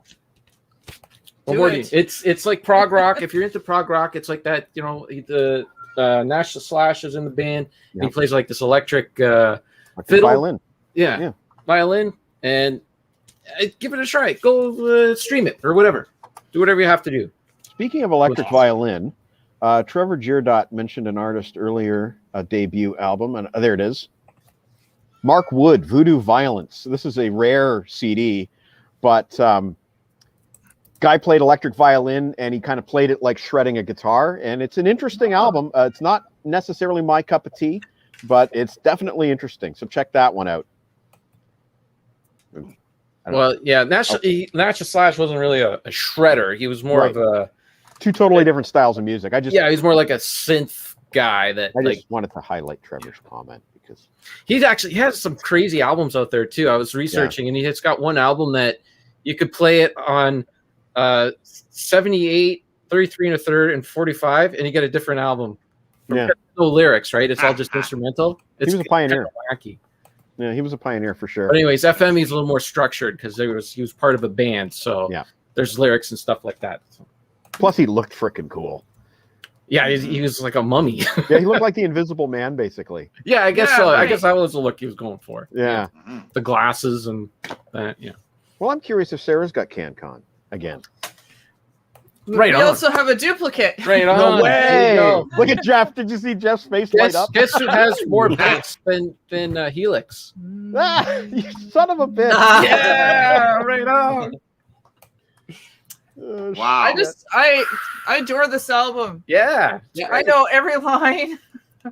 She can sing I along can to sing every along song. to every line, and I mean, but we, you know, like the craft dinner, and you know, like, but we would eat craft dinner, you know, just buy really expensive ketchups with it. I mean, like Dijon ketchups. Dijon ketchup. You know what it is because me and Jeff were younger, and that's when the album came out. These old guys, so you just get all. You know.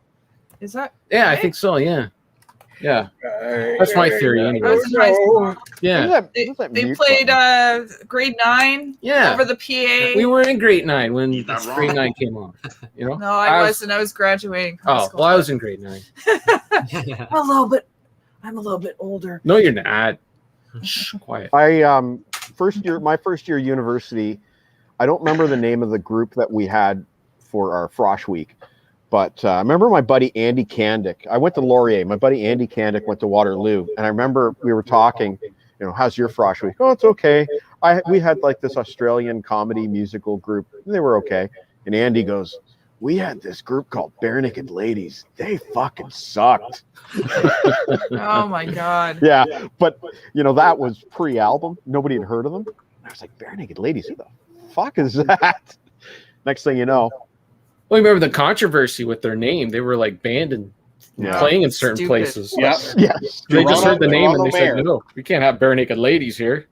Incidentally, you guys might be interested in this if the tape still exists, and I will ask Dr. Catherine if it still exists. But when Bare Naked Ladies came and played Kitchener, she bootlegged the concert, and Oh. they played a lot of non-album tracks that night. So I'm going to see if Dr. Catherine still has that cassette, and if she does, you guys That'd might be be cool. recipients.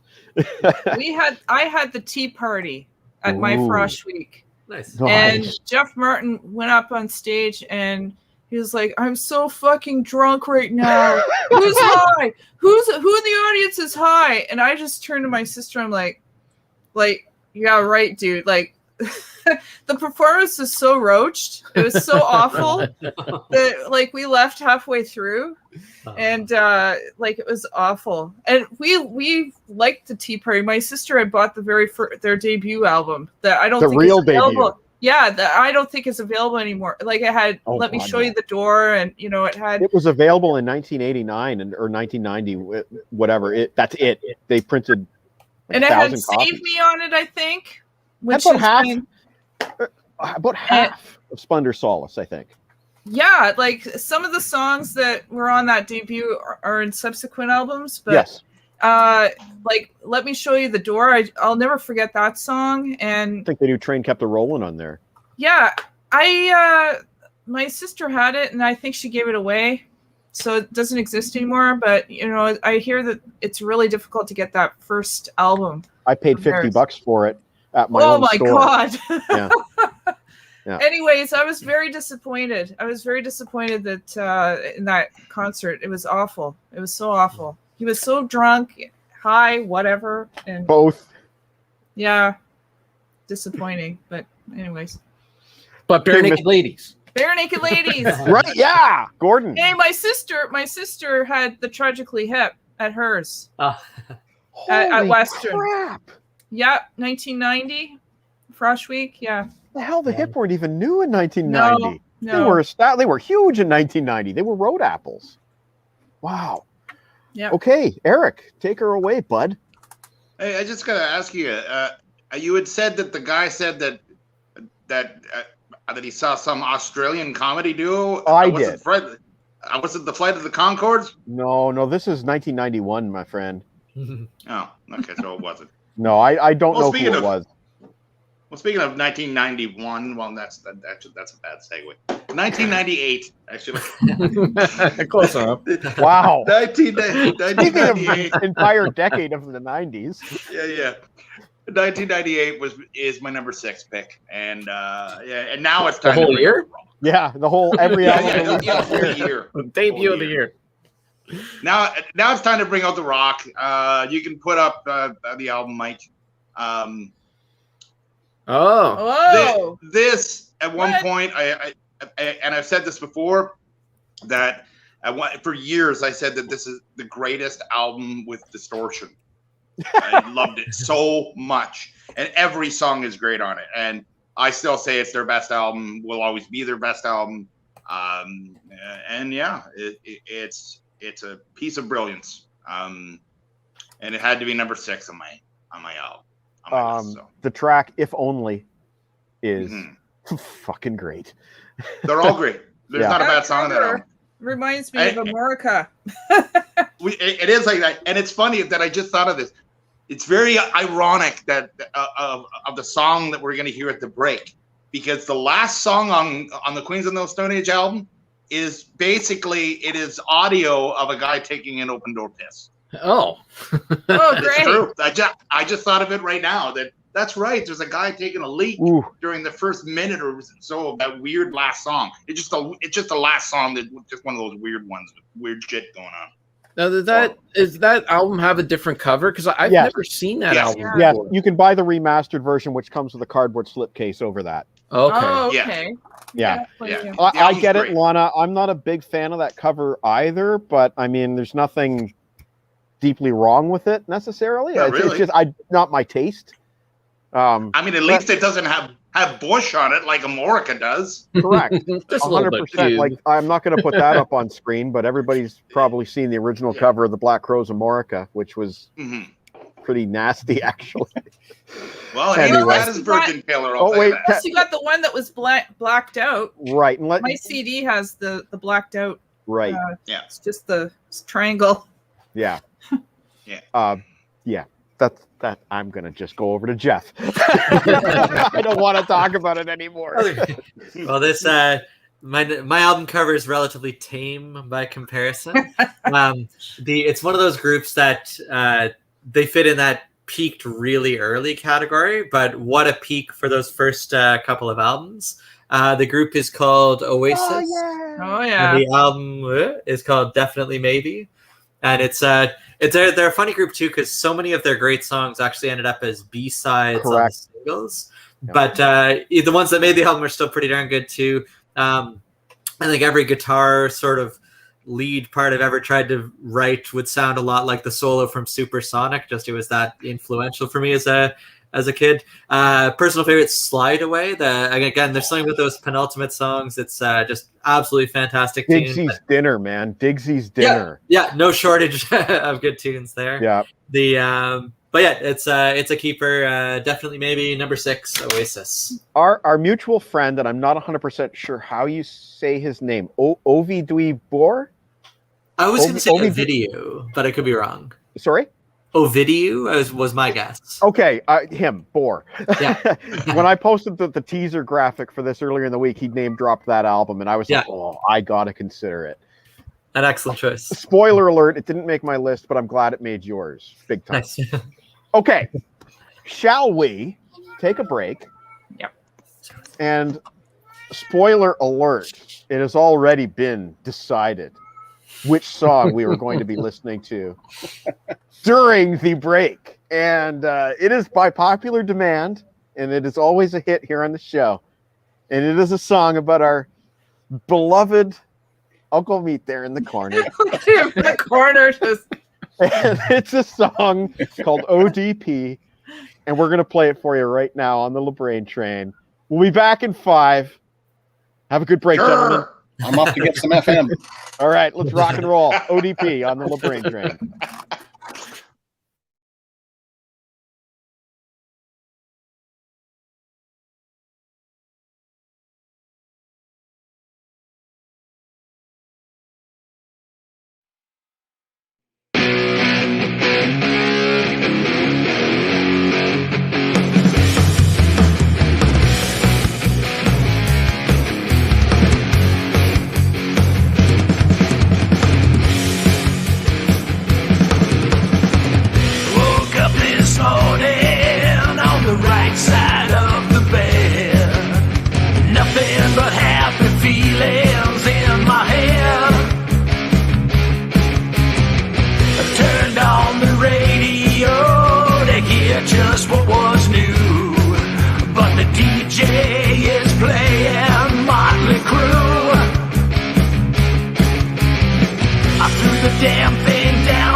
When you just don't give a shit, and open door.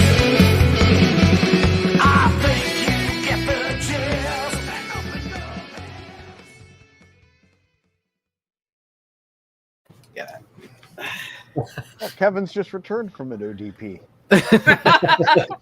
Several. Yes. Jeff, why don't we take a look at the graph? Sure. I'll do the full screen here. So the pie slice continues to grow. We're getting close to 10% there. But no 3 listers yet. Not yet. Not one. Okay. And then in the individual artists, so much to Mike's chagrin, the Bare Naked Ladies are leading the way so far. Yeah, B&L. Not seeing any Helix there. No. What is your issue with Helix, specifically Helix? No offense to the Bare Naked Ladies, but I really hope something can lay claim to the top of that. Well, that's the beauty of the weighted graphs. You Don't know, disappoint us. a couple votes for Van Halen at this point, and Bare Naked Ladies is no longer a concern. So we'll see what happens. Still higher than Helix. That's all that matters. Hey, what Mike. is your issue with Helix? Oh, he Mike, just likes to dig. I wanted to say about the open door piss. Yes. Random. Okay, one because thing that's what we needed to talk about. Sure. The one thing I just wanted to say was that it was good to see some Sausage Fest pictures in there. Sausage Fest was supposed to be right now. Yeah. Yeah. It was originally going to be July 9 to 11. It's now August 20 to 22. And we did the right thing. Yep. You know, a couple months ago, we're like, it's going to cut it too close. And we did the right thing. By the time that August 20 comes, we're not going to be worried about it. And, you know, it's more important that the Morewoods land is safe and like people aren't going to be calling the cops and shit.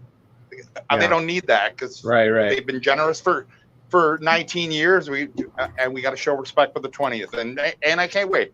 Am I not mistaken that gatherings of like 25 outdoors is totally kosher now anyway? I'm will not be sure. when we go into stage 3. Stage 3. Well, when we go into stage 3, it'll be no problem. Yeah, and I which know we are next week, right? Yeah, even in KW. Yeah. Here, you know what? Here's something screwy for you. KW goes into stage 2 on Monday, then we go into stage 3 like on Friday. It's weird, man. It's weird. Okay, sorry. Go ahead. Yeah, I know. I'm just looking forward to finally getting the 20th year of Sausage Fest up and done. So, and I will see you on the Saturday thereof. Yep. Which will be fun. I've been working on my recordings. I'm going to do some more recordings tomorrow. Yeah, that's cool. Okay. So I guess it's time for me to pick my number 5. Yep. Okay. So here I am once more in the playground of the broken hearts. One more experience, one more entry in a diary self-penned. One more emotional suicide. Eric knows who I'm talking about. Nobody else here has a fucking clue what I'm singing. It is the title track from the debut album of Marillion, Script for a Jester's Tear. And, you know, when it comes to Marillion, and Eric and I have both done our lists on Marillion long ago, Script for a Jester's Tear is not their greatest album. And it, too, is preceded by the Market Square Heroes EP. But, damn, I mean, that is a good album. It's got so many good tracks on there. Like, He Knows You Know. What a great album. The Web. It's great. And as Eric once said, don't give me your problems. Anyway. Is there any news on the Marillion front? Actually, look at that. No, actually, so long story short, Deke and I have contact with a PR agency, and they send us emails all the time, and they're currently working with Marillion. And so I asked her if Eric and I could interview Marillion, and she said, yeah, let me find out when they're available. So I got to follow up with her, but it is very possible that in the coming weeks we will have somebody from Marillion on this very show. Oh, wow. Pretty damn cool. That's cool. Yeah, so I'll email her back tomorrow. Very cool if that happens. Yeah, she hooked us up with Pauly Chuck, who's going to be with us on July 31st, I believe.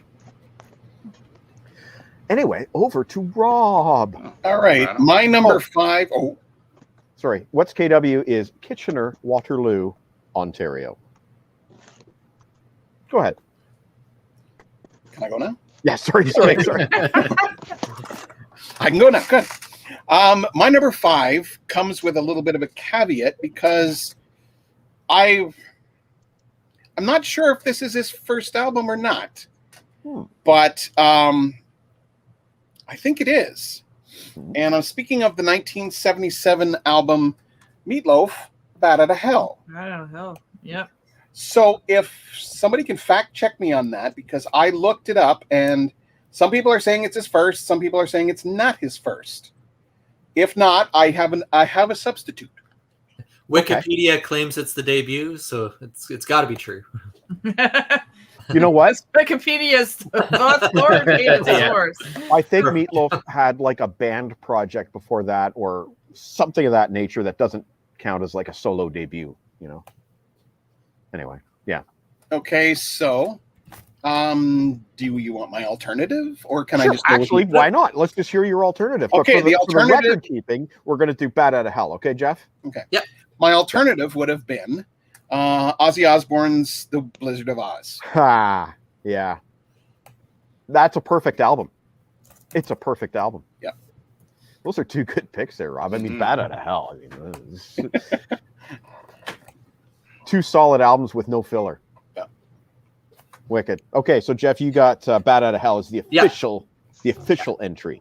Yeah. And Mr. Kevin, what Helix albums you have lined up for me? None. I did have Ozzy on my list until I made the rule that no solo albums from a guy that's in an established band, just because I had to make rules. And when we were playing Open Door Piss, I realized I had 6 records left. I had 6 records left, and we were on number 5, so I had to chuck one out. So okay. And this was tough. This was really tough. But get ready, Jeff, to get that double score. Oh on the list because I mean, come on, this Nice. Like Uncle Meat said, the greatest band in the world. Nothing left to be said, man. I mean, that album like not only made me a fan of them, but like as soon as they came into town, I had to go see them live, and I didn't even know who the heck Jack Black was, and like he was the guy in that movie, right? In the High Fidelity. High Fidelity. That's right. Which is available on Disney Plus. But anyways, I guess it was that movie so much that got me down the path to Tenacious D and all that stuff. But yeah, nice. There you go. Have you seen them live then, Kevin? Yeah, I saw them at the Warehouse. I think it was. Well, I don't think it's there anymore, right? The Warehouse. No, I think it's out. Yeah, that's where we saw Deep Purple. Yeah, I saw them. I saw them twice. It was good. Nice, amazing. I remember you saw them once. Sausage Fest. Like you didn't come with us to see Tenacious D, did you? Yeah. You did? Yeah, it was like the perfect night. Like I watching the D on the Thursday and then Sausage Fest was Friday. It was like the perfect. Oh, nice. I remember hearing because I drove them, so I had to hear all about the concert that I didn't see. Anyway, Sarah, what Helix album do you have lined up for us, please? And thank you. Sorry, dude. Oh. More bare naked ladies. Oh shit. The yellow tape. Oh yeah. Oh yeah. What I have is Phoebe Bridgers. Oh yeah. Stranger in the Alps. Scary. I like her. Oh, she's great. I saw her on SNL the night that Dan Levy was hosting, and I was just, she's great. Oops. I broke it. Yeah, she's the one who broke her guitar at the end of the show, right? Yes. Yeah. On purpose, Yeah. Who style? I don't know how that flipped out of there. Well, there you get bonus. Okay, hang on. We'll show you what she looks like. She's great. That Motion Sickness song is what got me into her. Actually, it was John Robichaux from My Life Music List. Yeah, JP. Yeah, he was the one that introduced me to Phoebe Bridgers and posted Motion Sickness on his blog, and I listened to it, and immediately that tone of the guitar just brought me into it, and the video is so fun, and I really like it, and the whole album's really good too. So nice, good pick. Okay, let me get Eric's locked and loaded. Okay. You may begin speaking at any time. My number 5. Now, like we said earlier, pretty much my number 11 to 5 were personal ones, and then the top 4 would be like the obvious ones that had to be on there. So my number 5, I would say this might could be the best band on anyone's list, just because when it comes right down to it, like there's no better band than this band. And their debut album has 3 songs that have been a staple on FM radio for a while now. You can put it up now. Reeling in the Years. That was almost on our list. I Do It Again. Dirty Work. The album is great. Right. I remember my dad playing it, and like literally, this album is not what Steely Dan was after this album. Like this is more of a kind of like a rock, little bit of kind of like jazzy, but it's mostly just rock and almost like a hard folk. And then right after that, they just became this incredible jazz and songwriting outfit. And I just had to be on the list, and this is the highest one of the ones. Oh, it's just an amazing album, and there we go. Yeah, Number we 5. had big discussions about whether or not to include that one on our list Oh. today, but the only reason we didn't because we weren't as familiar with that one. Like we got the other albums, we've had the other album then we found that one on. Yeah, we had to exclude somewhere, and Yeah, but Steely Dan has my heart forever, and I am in love with Steely Dan. I can gush incessantly about the Okay, well, careful because you know what Steely Dan is, It is. right? Right. We don't want anybody. Yeah, it is. It is a song about a vibrator dildo. Yes. Or Yes. a name about. Well, I don't want But, like- anyone to think that I can't, I gotta compete with a dildo, Okay, so Talk Jeff, about the Trust me, music. there's no competition. Either the dildo or the band. So don't worry about it. we But like, it's interesting Their what you're saying there. music. Again, their music. It's This one interesting what you're spells really saying there fast. because they have so many albums after that are great, but they don't. But like truly, the songs that you hear on the radio are the songs on the first album. Dirty Work, Yes. and Real in the Years, and Do It Again. Those Yeah. 3. Those are There's the not biggest many 3. that really get a lot of airplay after that because they became longer songs, more complicated. Like you maybe Hey 19, like you'd hear that on the radio, but a lot of the other stuff you just wouldn't hear on the radio Peg. because it's Josie, Peg, yes, Black Friday. I mean, yeah, But there's not so as many. big as Not as those big. those No, three though. that's Those 3 true. for sure get more. But because they're more rock songs, where the other ones are kind of fall more Yep. into the easy listening stuff. Yep. So a station like Q107 would be more inclined to play those songs over, the more Totally. mellower ones. mhm. So, But it's a fantastic album. Great pick. yeah, it's a great album. Yeah, great album. okay, Jeff, tell us your number 5. Sounds good. So the for me, it's a group that they often tour with Weezer. They've opened for them for years, and I think they do cruises with them as well. And it's basically, it sounds like old Weezer, but maybe the guys are 8 years younger, or something like that. The group is called. I'll bring that into screen. The group is called Ozma, and the album's called Rock and Roll Part 3.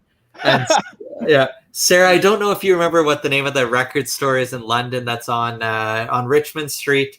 I got the little sticker there has like the date I bought it in 2004, but I remember getting it at that record store in London, whatever it was called. Well, there was Dr. Disc, and That might have been it. I'm not sure. It just has the date and price on it there, but I can picture myself heading down Richmond Street to pick it up. But it's great stuff. If you like Weezer, it's right in that vein, but sort of with some a bit of synth as well. The last 2 songs are amazing because they're both over 8 minutes. Battle Scars and In Search of 1988, and so just an epic end to it all. Really good stuff. Maybe not as widely known as some, but Ozma, Rock and Roll Part 3. Nice. Was Rock and Roll Part 3 like in reference to Gary Glitter? Rock and Roll Part 2? I wouldn't be surprised if it was a continuation, I suppose. That's cool. Jeff, one thing that I'm curious about, and of course you can't answer this yet, but you've picked a band that you compared to Weezer, but yet Weezer are a band that have a phenomenal debut that we haven't seen on these lists yet. Just an observation. Yeah. Some foreshadowing potentially. Maybe. I don't know. If so, unwittingly. Yeah. But I guess we're into the top 4. And somebody earlier mentioned to me a band called Rainbow. And their debut album, titled Richie Blackmore's Rainbow, is fucking brilliant. I think if I had to pick between that one and Rainbow Rising, I would pick Rainbow Rising. But Richie Blackmore's Rainbow is a fine, fine, fine debut. Man on the Silver Mountain, Black Sheep of the Family, Greensleeve. So many great tunes. And in answer to Harrison here, I would not consider The Devil You Know by Heaven and Hell as a debut album. I would consider that as the 4th album by the Dio era Black Sabbath. Yeah. And Trevor is concerned that Saga hasn't shown up on anyone's lists yet. And I know he loves that debut album by Saga. I don't know. Maybe we should have Trevor on one of these list shows one night and get some. Oh! Hang on. Show us.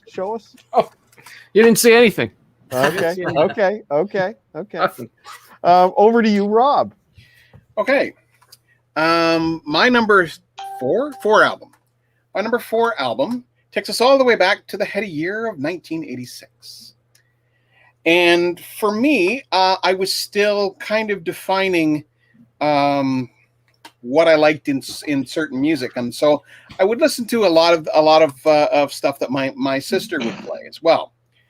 And one of these albums really jumped out at me, and especially for the title track. And this is 1986's Glass Tigers Thin Red Line. We just listened to that today too. Good album. And it's got some fantastic stuff. I used to. When I still had a tape Walkman, I would listen to the cassette on my Walkman before I would go to bed, and it's a fantastic album. And little side note, I was a junior ranger with the guy who portrayed the young Bryan Adams, who sang the Bryan Adams part in the video for us. What's their song? Don't Forget Me When I'm Gone. Yeah. Okay. So that's my touch with fame, so to speak. Yeah. Not exactly giving Cyndi Lauper directions, but close. No, but close. Yeah. So yeah, 1986's Glass Tiger, Thin Red Line. Oh, 2 thumbs up. Yeah, we just listened to that today, and we just were not as familiar with that one. They're 2 great albums. They did 2 great albums in a row. Yeah. Like I know all their hits, and I have like a greatest hits album. I just recently acquired the Thin Red Line on vinyl, and I never had it growing up, but I really loved Don't Forget Me When I'm Gone. I have the 45 of that one. My sister has all their 45s, and they have some good B-sides too. Rob, did Atlanta Miles sing on that? Because I thought it was Lisa Del Bello. I'm about to check. Okay. It's Del I'm Bello. going to say Lisa Del Bello. It is. Okay. Yeah, actually, I read the you're liner right on notes, that, yeah. because she actually does. She also sings backup on their Diamond Sun album, and that I do know. The song "This Island Earth" is just fantastic vocals on that one. So yeah, I would say Del Bello. It is. Okay. Well then. And Then Paul I will stop Jans. looking. Paul Jans was on there too. Bryan Adams, of course. Yeah. Solid debut. Yeah. Mr. Kevin. All right. Kevin. Get ready to be embarrassed, because Oh. none of you people have picked this yet. You all should be ashamed of yourselves. Okay. Dire Straits. Oh. Come on. Wow. Wow. Yes. Wow. You didn't think of it, did you? You forgot. You forgot about old No. Mark Knopfler. That's very ironic. Is it?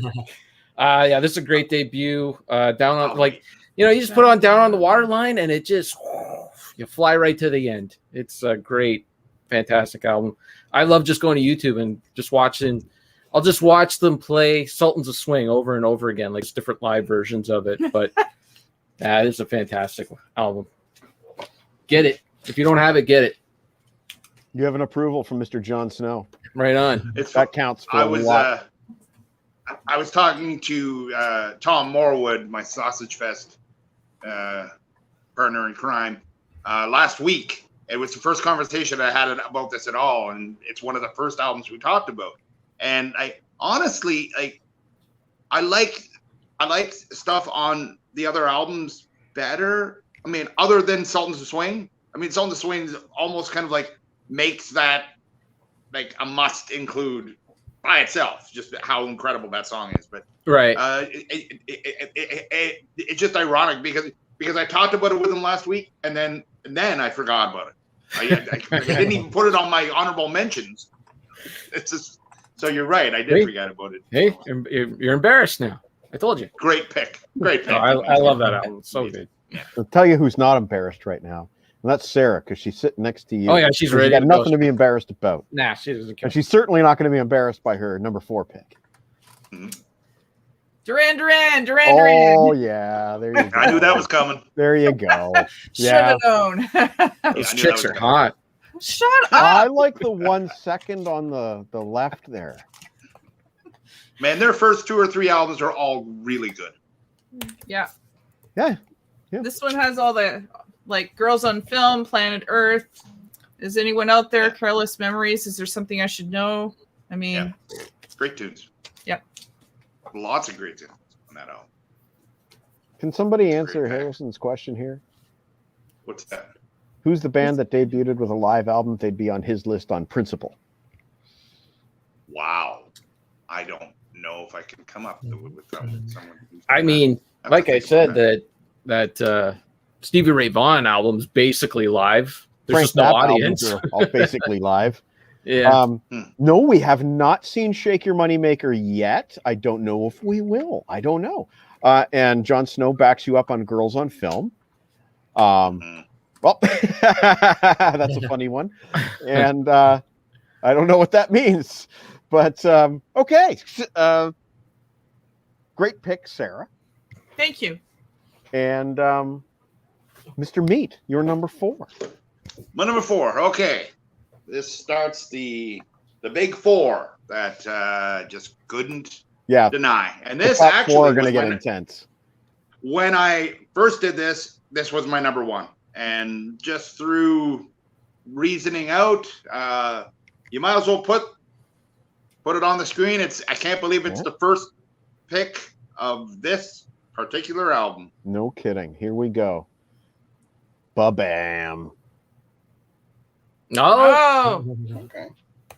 Like, I'll be shocked if someone doesn't, one other person does a match on this. I mean, a lot of people, I've talked about this for years. I mean, their first album is a greatest hits album on its own. There's at least 6 or 7 songs that you hear on the radio. And there's not many bands that can say that. Maybe Whitney Houston. Like there's just not many bands that get that many songs consistently on the radio. So the Cars, I mean, the album is fucking incredible, and it's brilliant. And nobody sounds like the Cars. There's just it's all there for you. There's just no reason to not like the Cars. That pick was just what I needed. Well, thanks. That's the album I had to pull out. Here, let's see it, Kevin. Because it was really on the number 6 spot. So we could have almost had a duplicate here. So I almost had a duplicate, but I had to take one out because it was very much almost my number 1. Wow. Yeah. Well, Jeff, that is a hard album to follow, but I know you got something good cooking. Yeah, well, and Rick Ocasek, he'll show up somewhere for me in some capacity. Oh, really? I think I have a guess. Yeah, but it won't be on this one, I don't believe, because this is the only one in my collection that also came with a poetry book as well. And I recognize I'm breaking Kevin's rule of an established band and a guy goes solo, but it is the incredible Gord Downey Machine Glow. Yeah. With both the CD and the book and the poetry book that came with it. Oh. And again, as is no surprise, the lyrics are incredible. The band's quite good too. I think Stephen Drake from The Odds is in there as well, and a bunch of other musicians. Adam McGoy, the filmmaker, plays classical guitar on a couple of the tracks too. Cool. Oh, and so it just it's, and I love it because it's not a watered down hip. It's just sort of a totally different direction, totally different sound. It's out there, but it's definitely in my rotation still a fair bit. What's that, 20 years later, and it's just love it. Coke Machine Glow, Gord Downey, number 4. Well, I can tell you that when I worked at the record store, that album was a hard sell to anybody except for Tragically Hip diehards. And people would come in and listen to it, and they'd be like, "Oh, how's the new Downey?" And it's like, you better listen for yourself. Because and they all wanted something that sounded exactly like the Tragically Hip, and that is not what that album is. You'd be bitterly disappointed. Yeah. Great pick though, because it is a great album. It's just at that time we didn't know what Gord Downey as a solo artist sounded like. And now it's an accepted thing, but back then it was like, whoa, this is not like the Hip. Meat's back in witness protection. Yes, I am. I would like to dedicate my number 3 pick to Mr. Harrison Kopp down in Australia, where it is already Saturday, and he is watching this with his morning breakfast. Hi, Harrison. And by this long-winded introduction, you already know the album that I've picked is Iron Maiden from 1980. And again, there's a common theme to some of my picks here. All of these bands had sort of like a very slightly punky debut. Iron Maiden's first album has that raw speed. It felt like it was falling apart at the seams, but it really wasn't. I mean, it was tight. They were tighter than any punk band that they were competing with at the time. But it's kind of interesting that with that one, the Motley and the Twisted Sister on my list, there's all that on the debut only, really, with those bands. There's that slight raw go get 'em punk attitude. So Harrison Kopp, number 3, Iron Maiden, he's happy. Happy Kopp. Happy Kopp. Over to you, Rob. All right. Well, first of all, I have to say it's the first time I've noticed it tonight. I have to compliment Meat's AC/DC ugly Christmas sweater. Awesome, dude. Awesome. Totally is. I noticed that now. And is that what I think it is? And that is what I think it is. Awesome. All right, my number 3. I'm just going to hold it up. Yay! Fucking shit. Fuck. No! Felix getting smoked. All I'm going to say, it's I will say this. It's a great album. The Flag is an awesome song, and it's never given enough play. I agree. And some great stuff. Loved it. But we would eat craft dinner. I did not expect this to happen. Yes. It's a great album. I expected it. I totally did not see this coming. I'm flabbergasted. I really am. I can't wait to tell my sister in the morning. Jeff, let's take a look at this graph because we've now seen our first triple. Yes, the scores aren't accurate yet, so stall for 30 seconds if you can. Stall for 30 seconds. Okay, hang on. I'll stall for 30 seconds. Hang on. Here, I'll stall for 30 seconds. I'll stall for 30 seconds. Nigel, Tufnel. The top 10. Nigel, Tufnel. The top 10. Tufnel. Oh, these ones go up to 11. Tufnel. Okay, that was 30 seconds. Hey, Mike. You remind me of Les Nessman because that's what Les Nessman used to do. He just he would just put in his theme song when there was chaos going on. Awesome. Look at that. So it looks like the slice isn't big enough to have the legend yet, but there's the bare naked ladies sneaking in on the pie slice there.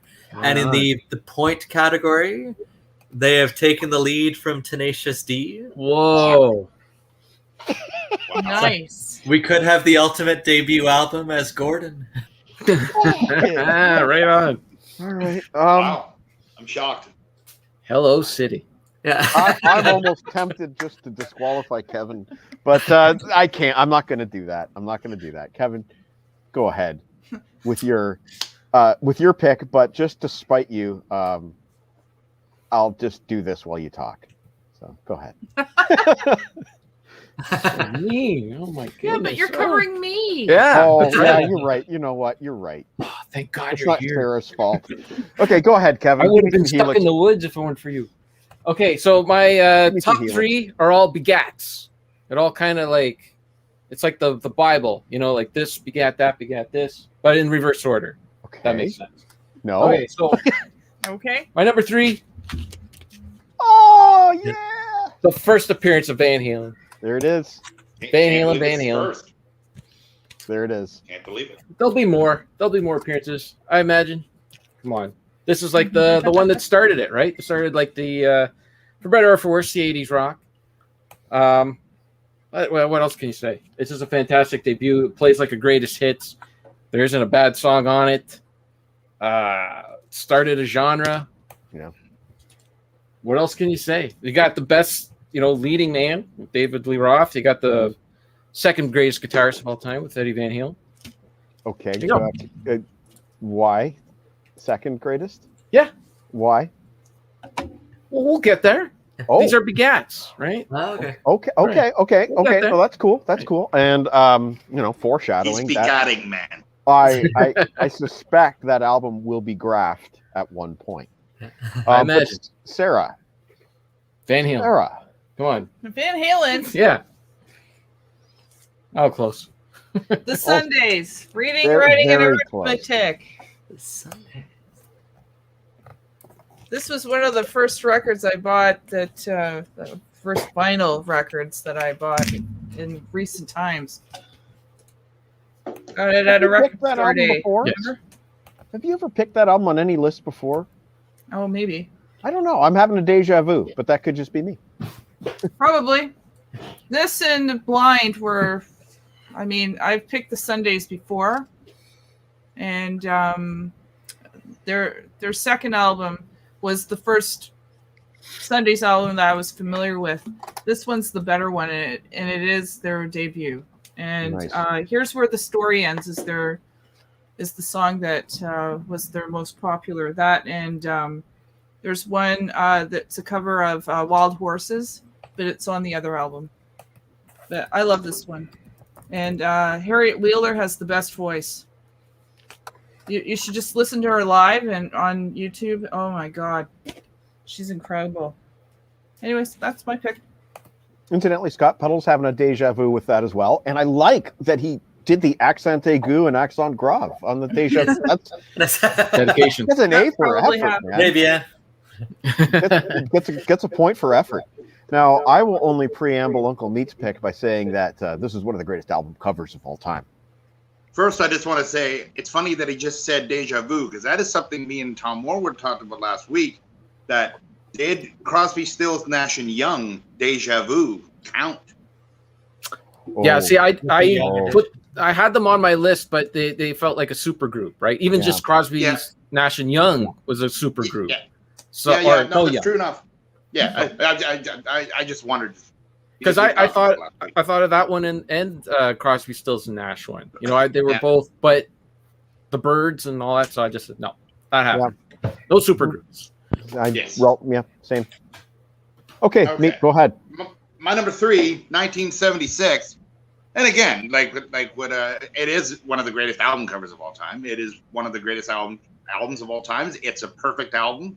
Incredible vocals, incredible guitar, incredible everything. And you can put it on the screen now. And I'm surprised that it's only Oh, this has been the only one It just doesn't get any better than this fucking album. It is so perfect from beginning to end, and so many songs that you hear all the time, and they just couldn't live up to it. Like their second and third albums are good, but they're just not this. So yeah. Number 3, Boston self-titled, amazing. Pretty undisputable there. Yeah. Good one. Good one. Is that the one with Smoking on it? Smoking on there? I think All so. right. Yeah. Yeah, that's my favorite song from him. Yeah. Amazing. There's some arguing going on behind the scenes here about Van Halen and Van Hagar. Oh, don't even bother. Don't even bother? Okay, sorry, guys. We're not putting your comments up. Look, David Lee Roth, Van Hagar, they're both great for different reasons. That's it. That's the end of the conversation. Hey, Kevin, what do you think about people who compare one to the other? They're ridiculous. They should No, stop. that isn't what you said. You said something else. I did? Yeah, earlier this week. Remember? No. Okay, never mind. I talk out of my ass all the time. I think you said it was stupid. Oh yeah, no, it is ridiculous to compare Eat 'em and Smile with 5150 because they're both good. So what's the point of comparing them? They're different things. You got two different things. Right, I got scolded. Anyway, Jeff, what's your number 3? So my number 3 is likely from my third favorite lyricist. If I had Gordy as the benchmark and Leonard Cohen right up there as well. My third favorite lyricist is probably Stephen Malkmus from the band Pavement. And the album is Slanted and Enchanted. And I actually saw this at Zap earlier today as well, but I couldn't quite justify buying the vinyl as well because I've already got the Lux and Redux edition of this one. Oh, wow. Which is pretty deluxe.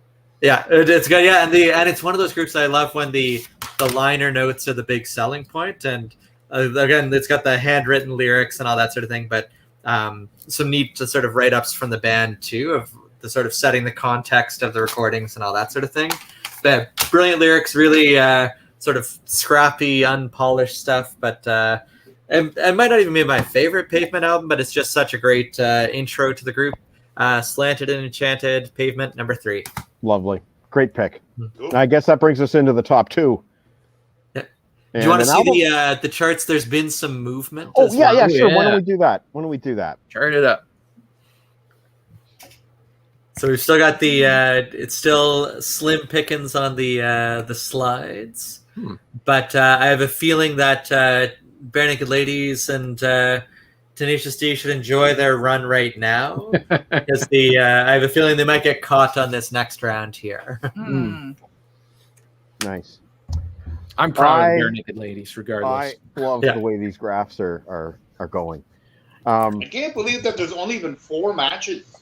Yeah, that blows my mind. Yeah. Well, we're heading into the top 2, and we could see some movement here. Why don't we just go ahead and stop the chit chat and just say it? I can't believe nobody's picked the first Black Sabbath yet. So I did. First Black Sabbath. Some might argue the first heavy metal album. I'm not going to get into that right now because I believe Deep Purple's In Rock preceded it. But Black Sabbath number 1. It was one of those albums where it was like I can't leave this off my list. It's all killer, no filler. Doesn't matter which version you get, the US or the UK. All killer, no filler. Somebody said last week, I believe. Well, no, it wasn't. Maybe somebody said in the comments on Facebook that you have your entire life to write your debut, and I kind of get the sense that Black Sabbath's debut is a distillment of all of the best stuff that they were playing. They were playing like 8 sets a night or something like that. It was ridiculous. Those guys were playing constantly. That album was bound to be what it is, just because they played it so fucking much. And I can't believe that nobody's picked it yet. So Black Sabbath, self-titled, number 1, 1970. That's my number 2 pick. Over to you, Rob Daniels. About time. You're muted. What? He's muted. Oh, Rob, you're muted. Yes, that's my fault. Hang on. Very quickly, this has already been done. I close my eyes and I drift away. Boston's Boston. Oh, nice. Yes. There we go. Somebody had to do it with me. There you go. You got a police scanner on there, Rob? What's No work-related stuff. Okay. Be right back. Okay, no worries. Okay, Kevin, you go ahead.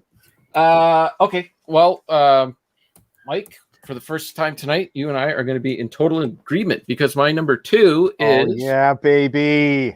Black There you Sabbath. go. Look There at it is. that. And also one of the greatest album covers of all time for heavy metal anyway. Okay, Yes, now- I agree. Now, you're saying that there's an argument over who started heavy metal.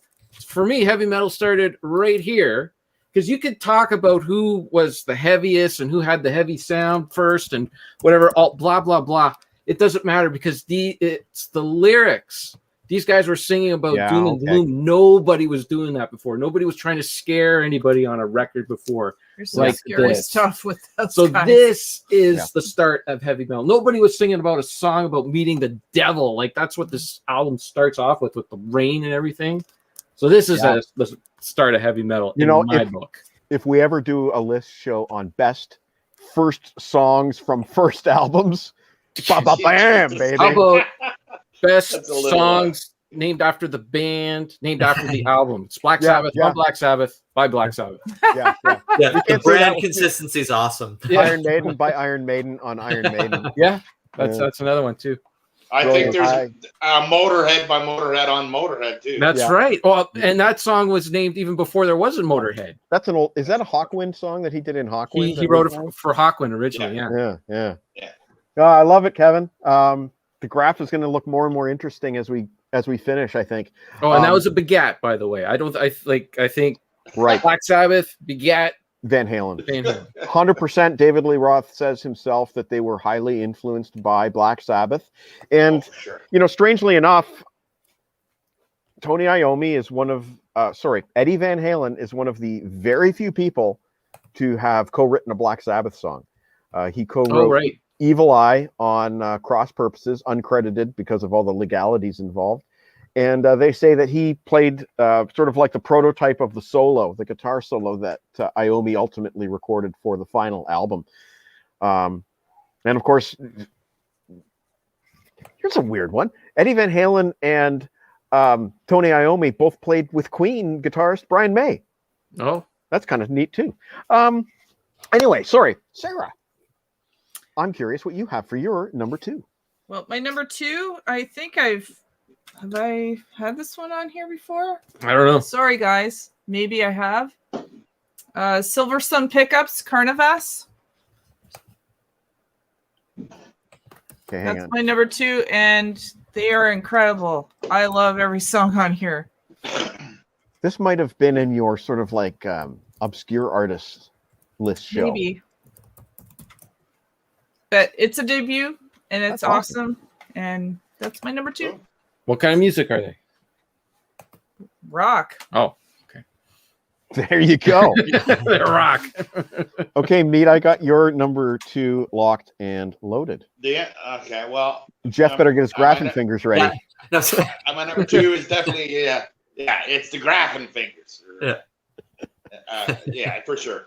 Well, you know, sometimes when you have to give the devil its due, and this album was too important to not put on the list. You know, and when it comes right down to it, like I've been saying a lot of shit about Metallica for a while, and I still appreciate it. I'm just kind of sick of the whole thing, but really, I Kill 'Em All is an incredible debut. I heard songs of this album a year and a half before the album I was even released, and I mean, it's so important, and it really started everything. You know, there's just so much influence on so many bands, what they did as a band, and so it had to be on the list. So my number 2 is Metallica. Is Metallica Kill 'Em All, and yeah, what is going to be number 1? I don't know if I agree with this comment here. Shame then that Van Halen weren't more like Black Sabbath. I don't know. No. Van Halen turned out perfect. They didn't need to be any more or less Black Sabbath. They got kind of Sabbathy later on. I mean, some of that stuff on Women and Children First is heavy as hell, really. Well, But that's at the beginning of Loss of Control. totally. No, I'm talking the slow part. Oh, The very slow beginning. Yeah. Very Sabbathy. And also the album outro. Yeah. Okay, Jeff, what do you got for Okay. your number 2? Number 2.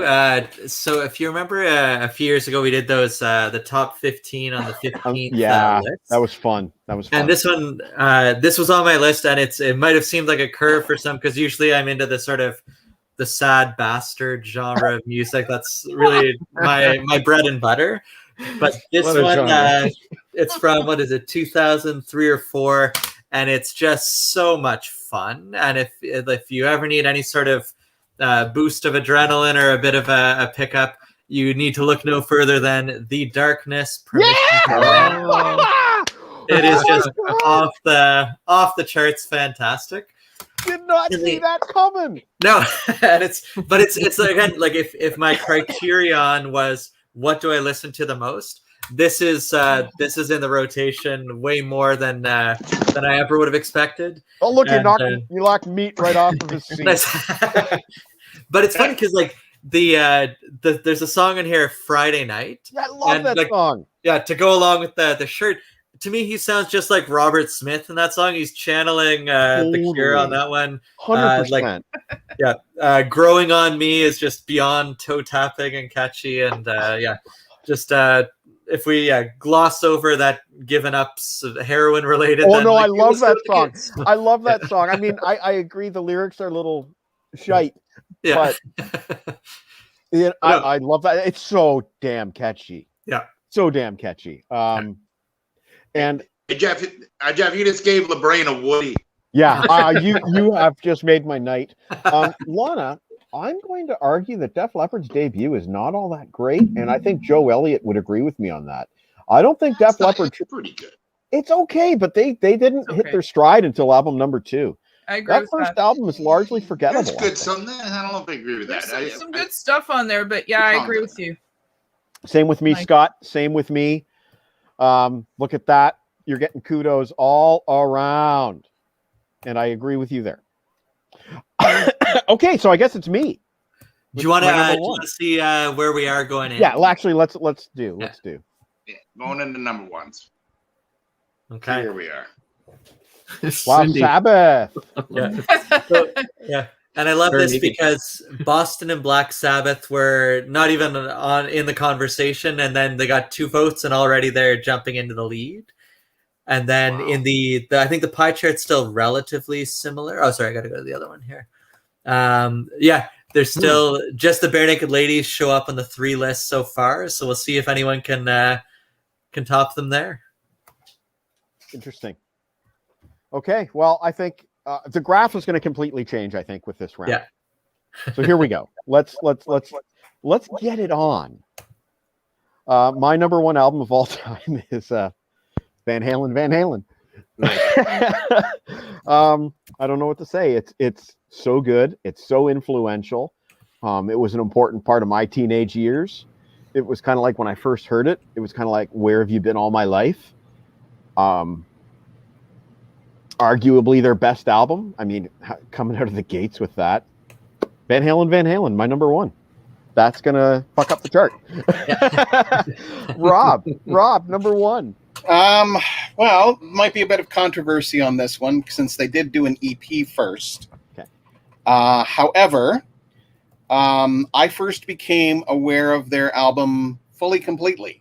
Yeah. So it should give you an idea as to who I'm talking about. Yeah. The Tragically Hip, Up to Here.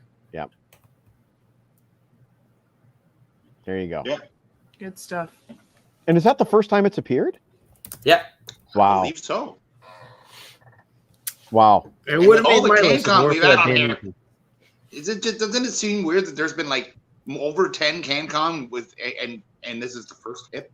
It seems odd. I think that any band that had an EP before the album kind of automatically made its way off of a couple of lists. Yeah. Maybe that would have made Sarah's list. Who knows? Yeah, Who knows? might have. Might have. It But would have made Sarah had mine to narrow if down. it weren't for that EP. And I just think it's like that EP is not even an EP. it's a full album, really. It's a mini album, what I would call a mini album. It's 8 songs, like if you count the bonus track that's pretty much included on everyone. But ouch, that stings. Everybody except Rob, obviously. But wow, ouch. Anyway, that was harsh. Well, I better change my number 1 then. I got time. otherwise you get booted out of the country. Okay. See, we all came up with our own criteria.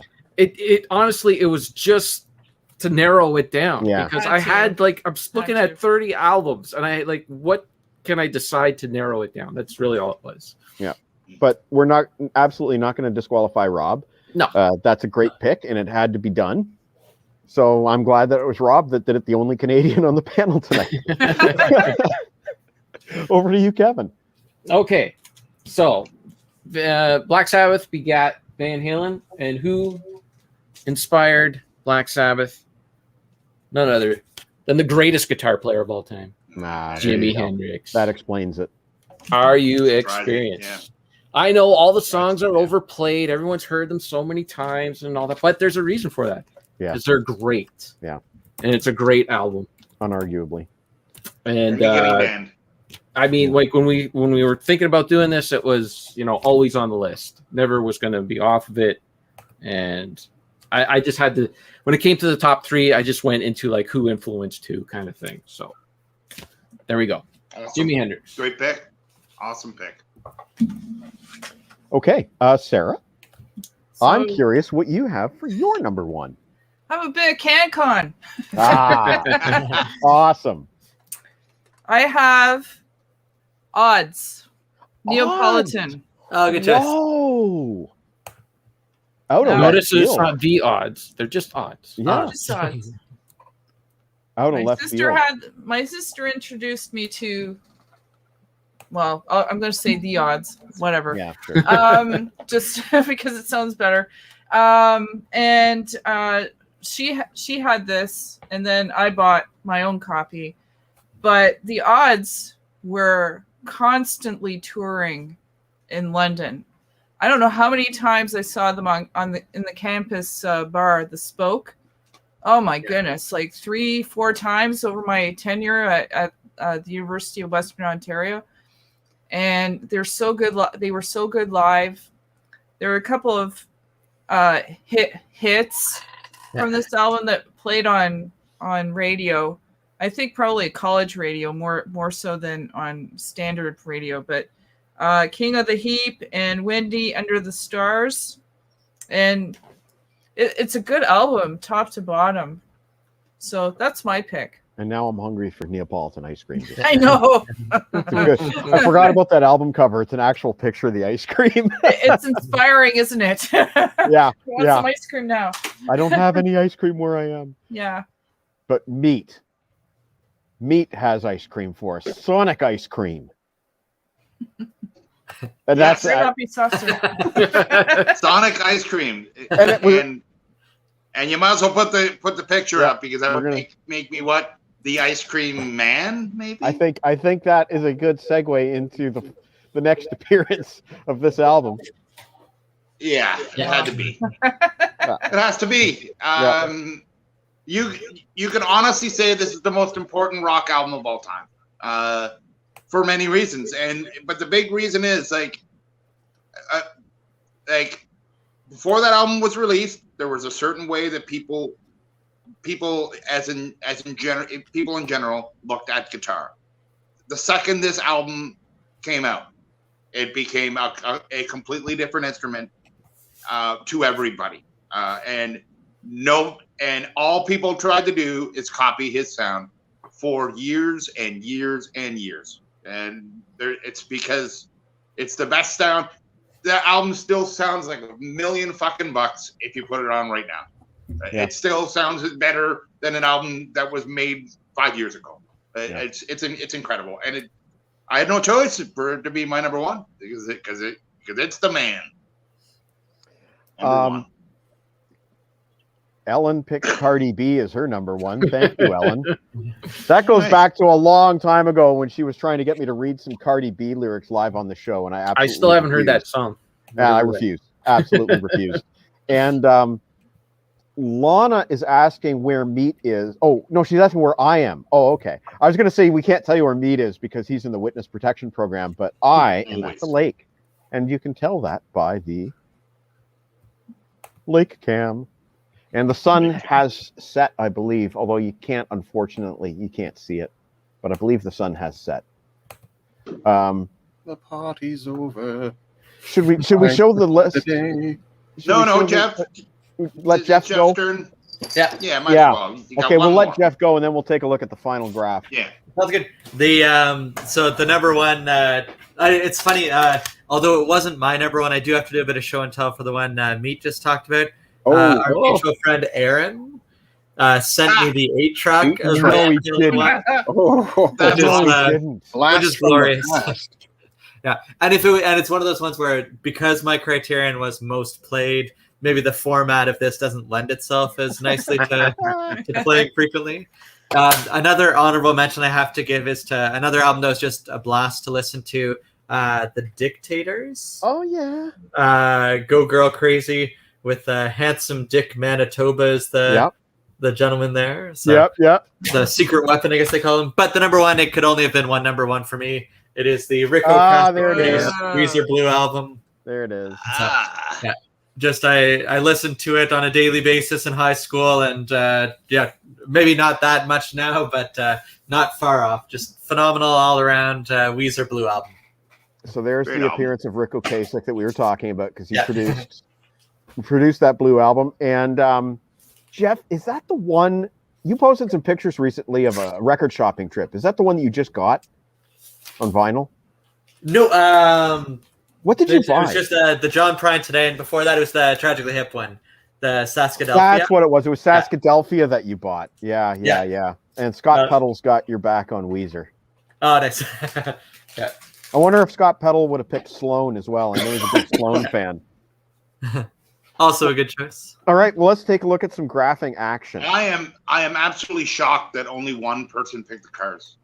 Yeah, it just blows my mind. I had it on my list, but I just had to pull it out last minute because I like Candio. Candio is my Cars album. Yeah. Oh, it doesn't even compare when it comes to the impact. Like the songs, there's 8 fucking songs on that album that you know. I know. Without even thinking. I know. But it's less than I anticipated though. So it was Bare Naked Ladies and Van Halen showed up on 3 lists. Almost 4 lists. Yeah, the 2 list overlap was Cyndi Lauper, John Prine, Tenacious D, Boston, Black Sabbath, and Metallica. And then for the overall points, congratulations to Van Halen. Yeah. Wow, 30 odd points. Yeah. And again, just if you're going to show up on the list, show up at the very end because they racked up a ton of points. Yeah, that's true. And in answer to Jon Snow, Maroon 5 made nobody's list. No.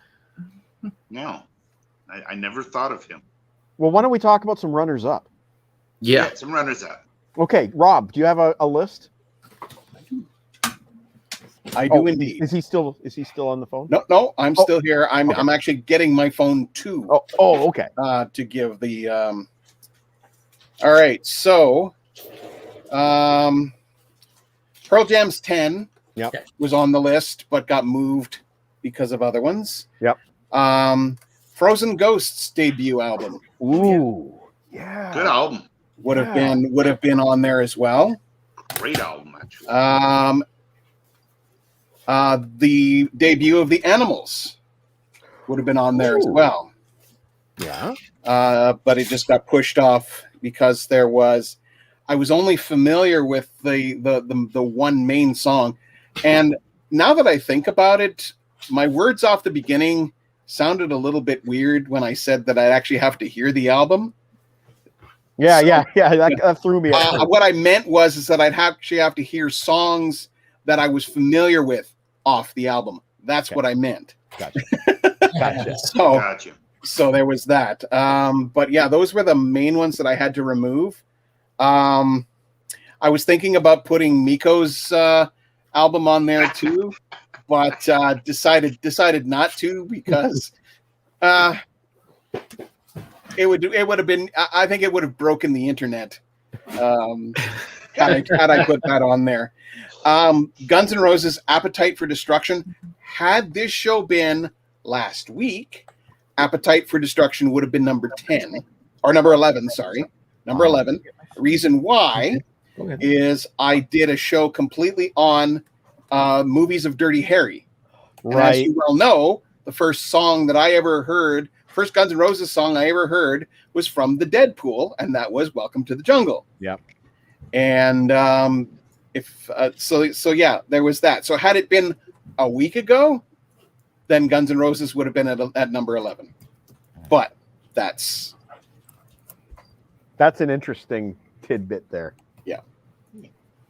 Kevin, you must have had a ton of runners up. I did, and was Saga one of them?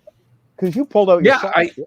I had Saga. Yeah, I was considering that one. We actually listened to it today, and again, like a lot of these were like, they're just like albums that I got recently, so I didn't want to like, I don't know. I'm not as familiar with them as the other ones, so maybe in like a year's time or something, I might pick them. But the Cars, I love the Cars. It was my number 6, but I miscounted, so I had to pull it out. Max Webster. Right. We could have had a double there. Black Keys. They're the big come up. This was a big album for me too. What if this was the 90s? I definitely would have had White Zombie. Yeah. Sexoristo on there. That's the not White a debut Stripes. Though. That White Zombie debut not album. A debut. That White Zombie's not a debut. Wow. I mean, like they had like what do you call it? Pretty sure they had albums before that. Yeah, but they weren't by a major label. They were like independent releases. That's not a. It didn't make my list. What are you arguing? Okay, fine. Paul Butterfield Blues Band, Airborne Running Wild, Jet Get Born, Taj Mahal's first record, Men at Work, Business as Usual, the Ramones' first album, Anthrax, Fistful of Metal, and Megadeth, Killing Is My Business, and I had the Rage Against the Machine on there as well. Wow. And then I thought I'd get Meat Angry with. I was going to pick Neil Young and Crazy Horse's first album, even though Neil Young had an album before that, but he didn't have one with Crazy Horse before that. But Traveling Wilburys, Blizzard of Oz, Cream Fresh Cream. There you go. Cool. Sarah, do you have runners up?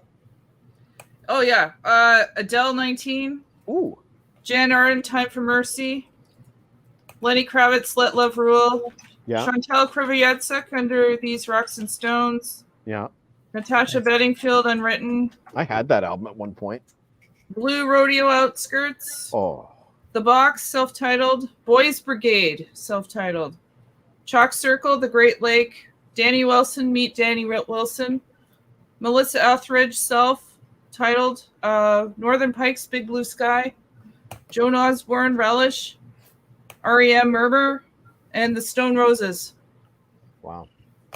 Nice. Those are some great runners up. What about you, Eric? I know you had fun. It's interesting that you had Boys Brigade on there, produced by Geddy Lee. And speaking of Rush, nobody picked it, including me. No, I couldn't. I couldn't do it. That album is just not what they were destined to become. Yeah. So just go through the ones I have here. I have Emerson, Lake and Palmer's first album. Nice. I have Pride and Glory, their only album, right? Whoa. Which I had in there because I really love that album. Me too. Joe Jackson, Look Sharp. Police, Outlandos D'Amour. Yes. Jimi Hendrix, Are You Experienced? The B-52's first album almost made my list. Yeah. How about that one? And Scott Peddle, Out the Doors, first album, all very, very close to making. You listen to that today, too. Yes. Kiss's first album, which I still can't believe that was not picked by Mr. LeBrain over there.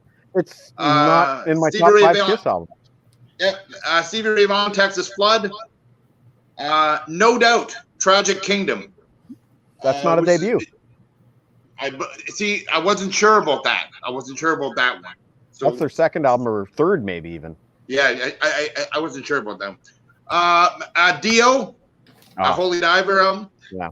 Morellion's on there. The first Ghost album Mm-hmm. is on there. Yep. I had Max Webster and Black Sabbath too, and the last one here, Surfing with the Alien, Joe Satriani. That's the second album. Are you sure? Not of This Earth came before that. Is it? Okay. And then he had the EP before that. Oh, Man, really? it's a good thing I didn't have to disqualify anybody. Well, you wouldn't like have been I able said, to. I There's didn't no really rules. look into the ones that were Yeah, just, you know what I mean? I didn't really. Yeah, you didn't. Yeah, you You know, eliminated them before you had to do your final checks. Yes, exactly. Yeah. Jeff, runners up. Yeah, I'm sure a bunch filtered in and out. The ones that made it down here to almost being on the Libertines up the bracket from early 2000s, and Blind Melon's self-titled one were the two that almost found their way in, but not quite. I threw together one breaking news slide as well, and if you've still got the spreadsheet up there, Mike. Yeah.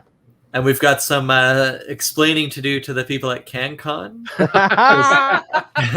Of the 66, apparently we only got 25 of the requisite 35 or 40. We gotta do make goods.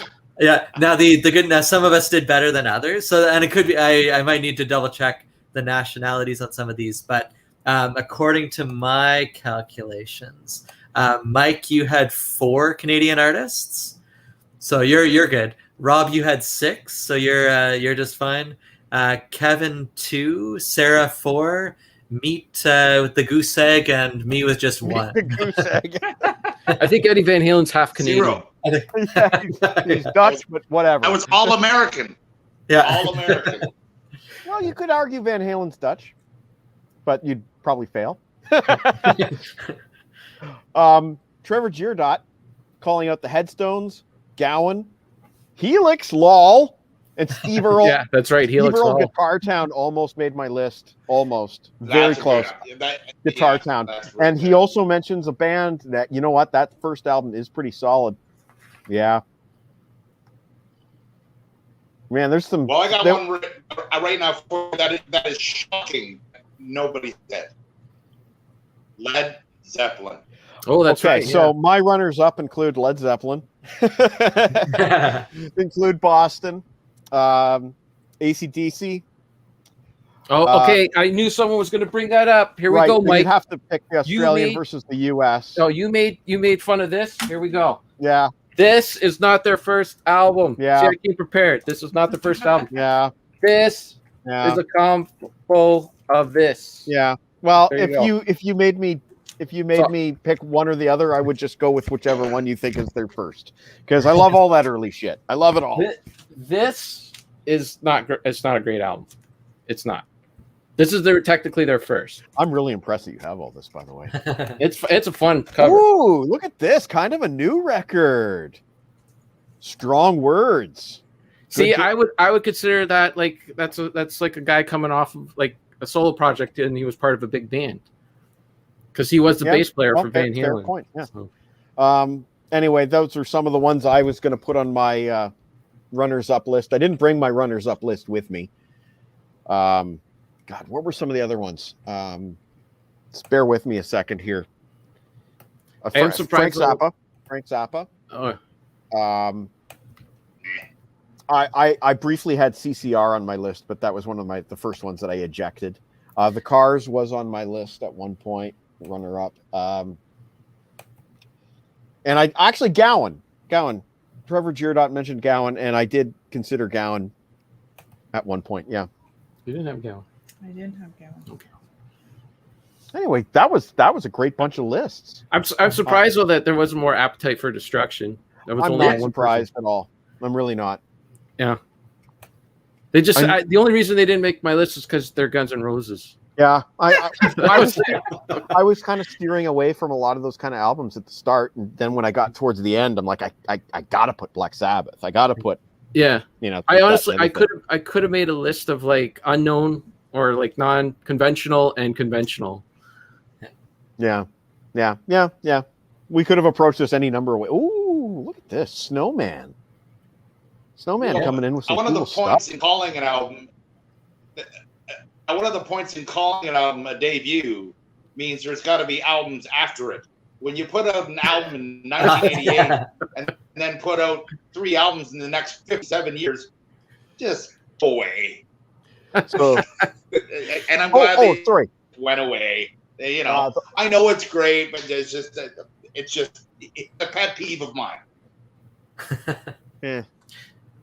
See, I was looking at Rolling Stone's best debut albums, and they had a weird rule where they said that if the artist went on to do better things than the debut album, they would dock it points, which I just thought was a really weird way to go about it. So like Van Halen was like low on their list because they thought like 1984 was like a bigger album kind of thing, which is, I thought that was a really weird way to do it. Well, I'm glad Jeff isn't docking any points like that. No. Well, boys and lady, that was bad. That was awkward. Let's just quickly go around and talk about what we've all got going on. Oh, and Trevor Girodot. No. Next show, you're on, buddy. We're talking to Dave Lithme from the Four Horsemen next week, which is another great debut album that I should have picked. So we will see you next week, buddy. But let's just quickly go around. Naked Ladies would make that Canadian list. I bet you he'll approve. Rob, what do you got on Visions and Sound tonight? Well, first off, I want to say that I am officially on holidays for the first time in 11 years. Oh, wow. Oh, wow. And so I'll be off for a week. And tonight's show is an interesting double feature because it features the 40th anniversary of Escape from New York and the 25th anniversary of Escape from LA. No way. So I'll be featuring scores from, yes, Rob Zombie is, they don't have the album handy, but yes, White Zombie is be featuring on the show. But yeah, so yeah, that's the show for tonight.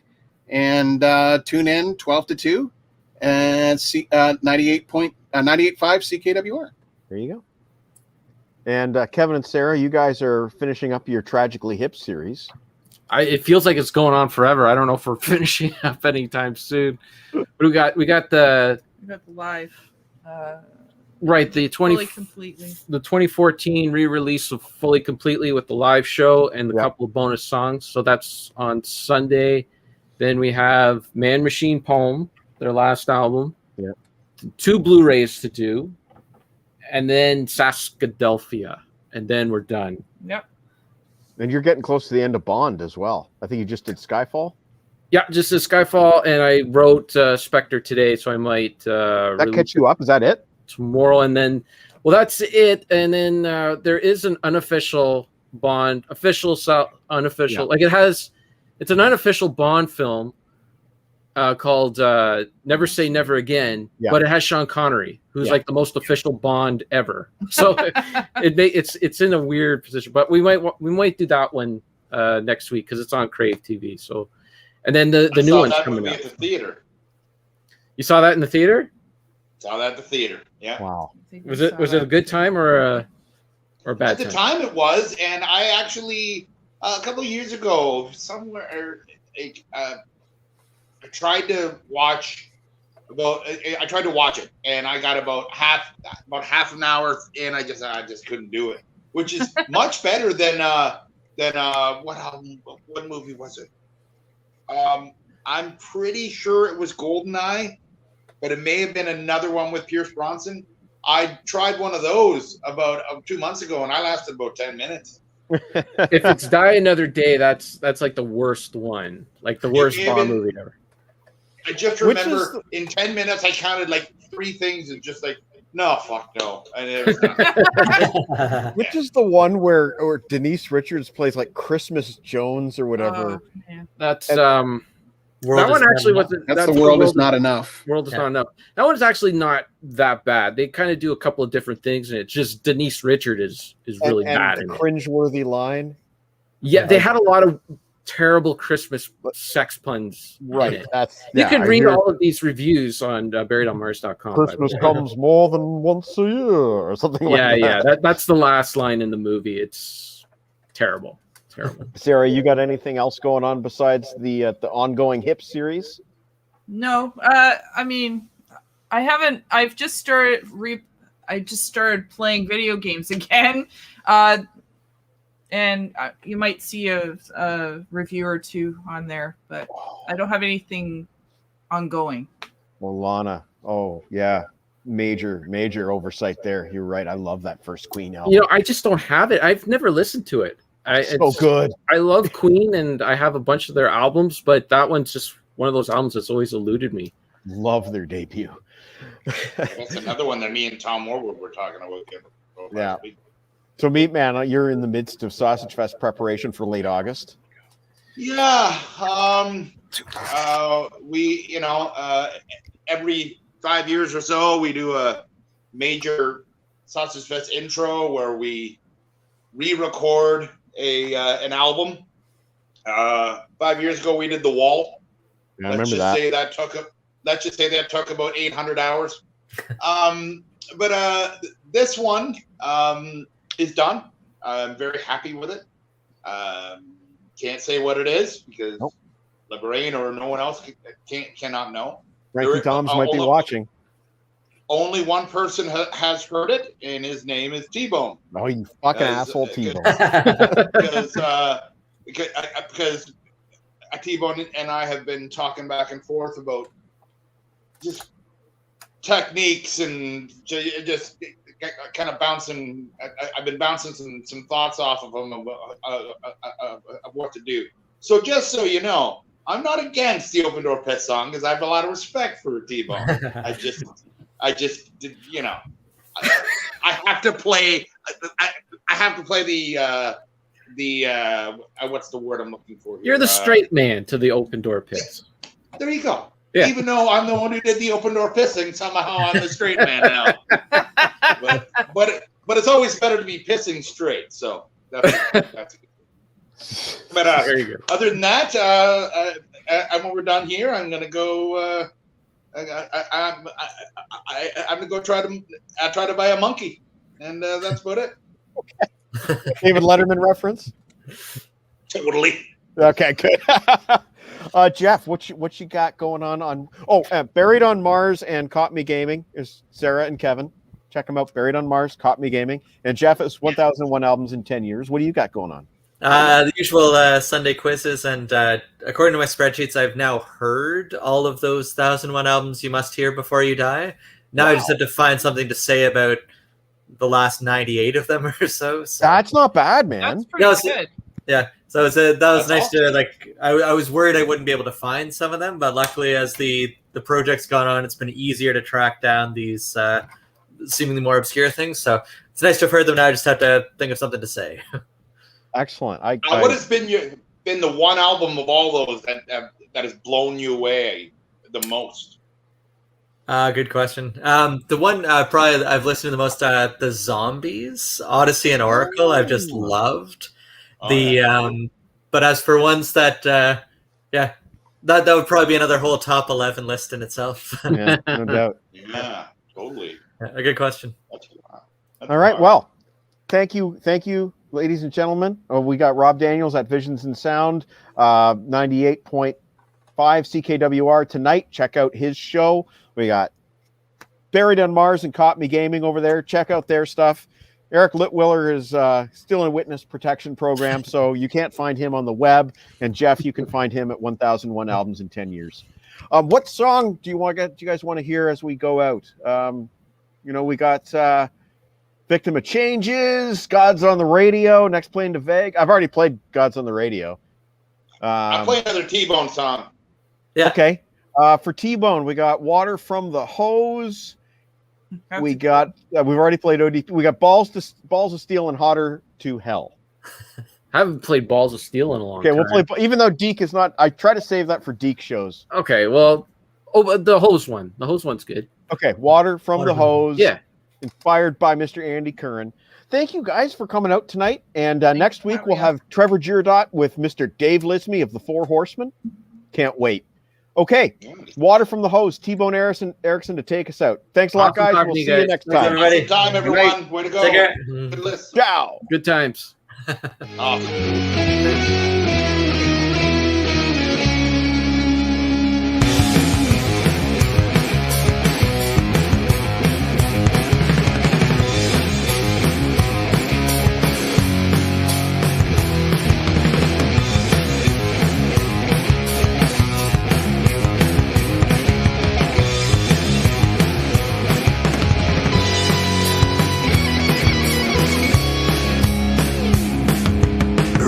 Way back in the station wagon, no seatbelts and away we go. Secondhand smoke filling up the cabin. Daddy's drinking but he's driving slow. Hitchhiking and we're in luck, riding in the bed of a pickup truck. From this childhood we all grew up. This used to be our reality. Slow right down so you can see the way the world once used to be. How we survived nobody knows. Drinking water from the hose. Play it outside beyond the yard. In the streets amongst the cars. All sunburned with a bloody nose. Drinking water from the hose. On the roundabout down at the playground. Get it spinning fast and then you climb. Running home faster than a greyhound. Dinner's cold and Mom said be on time. Shaking like a Polaroid. I'm so late and she's annoyed. When Dad gets home, discipline's deployed. Freedom with accountability. Slow right down so you can see the way the world once used to be. How we survived nobody knows. Drinking water from the hose. Play it outside beyond the yard. In the streets amongst the cars. All sunburned with a bloody nose. Drinking water from the hose.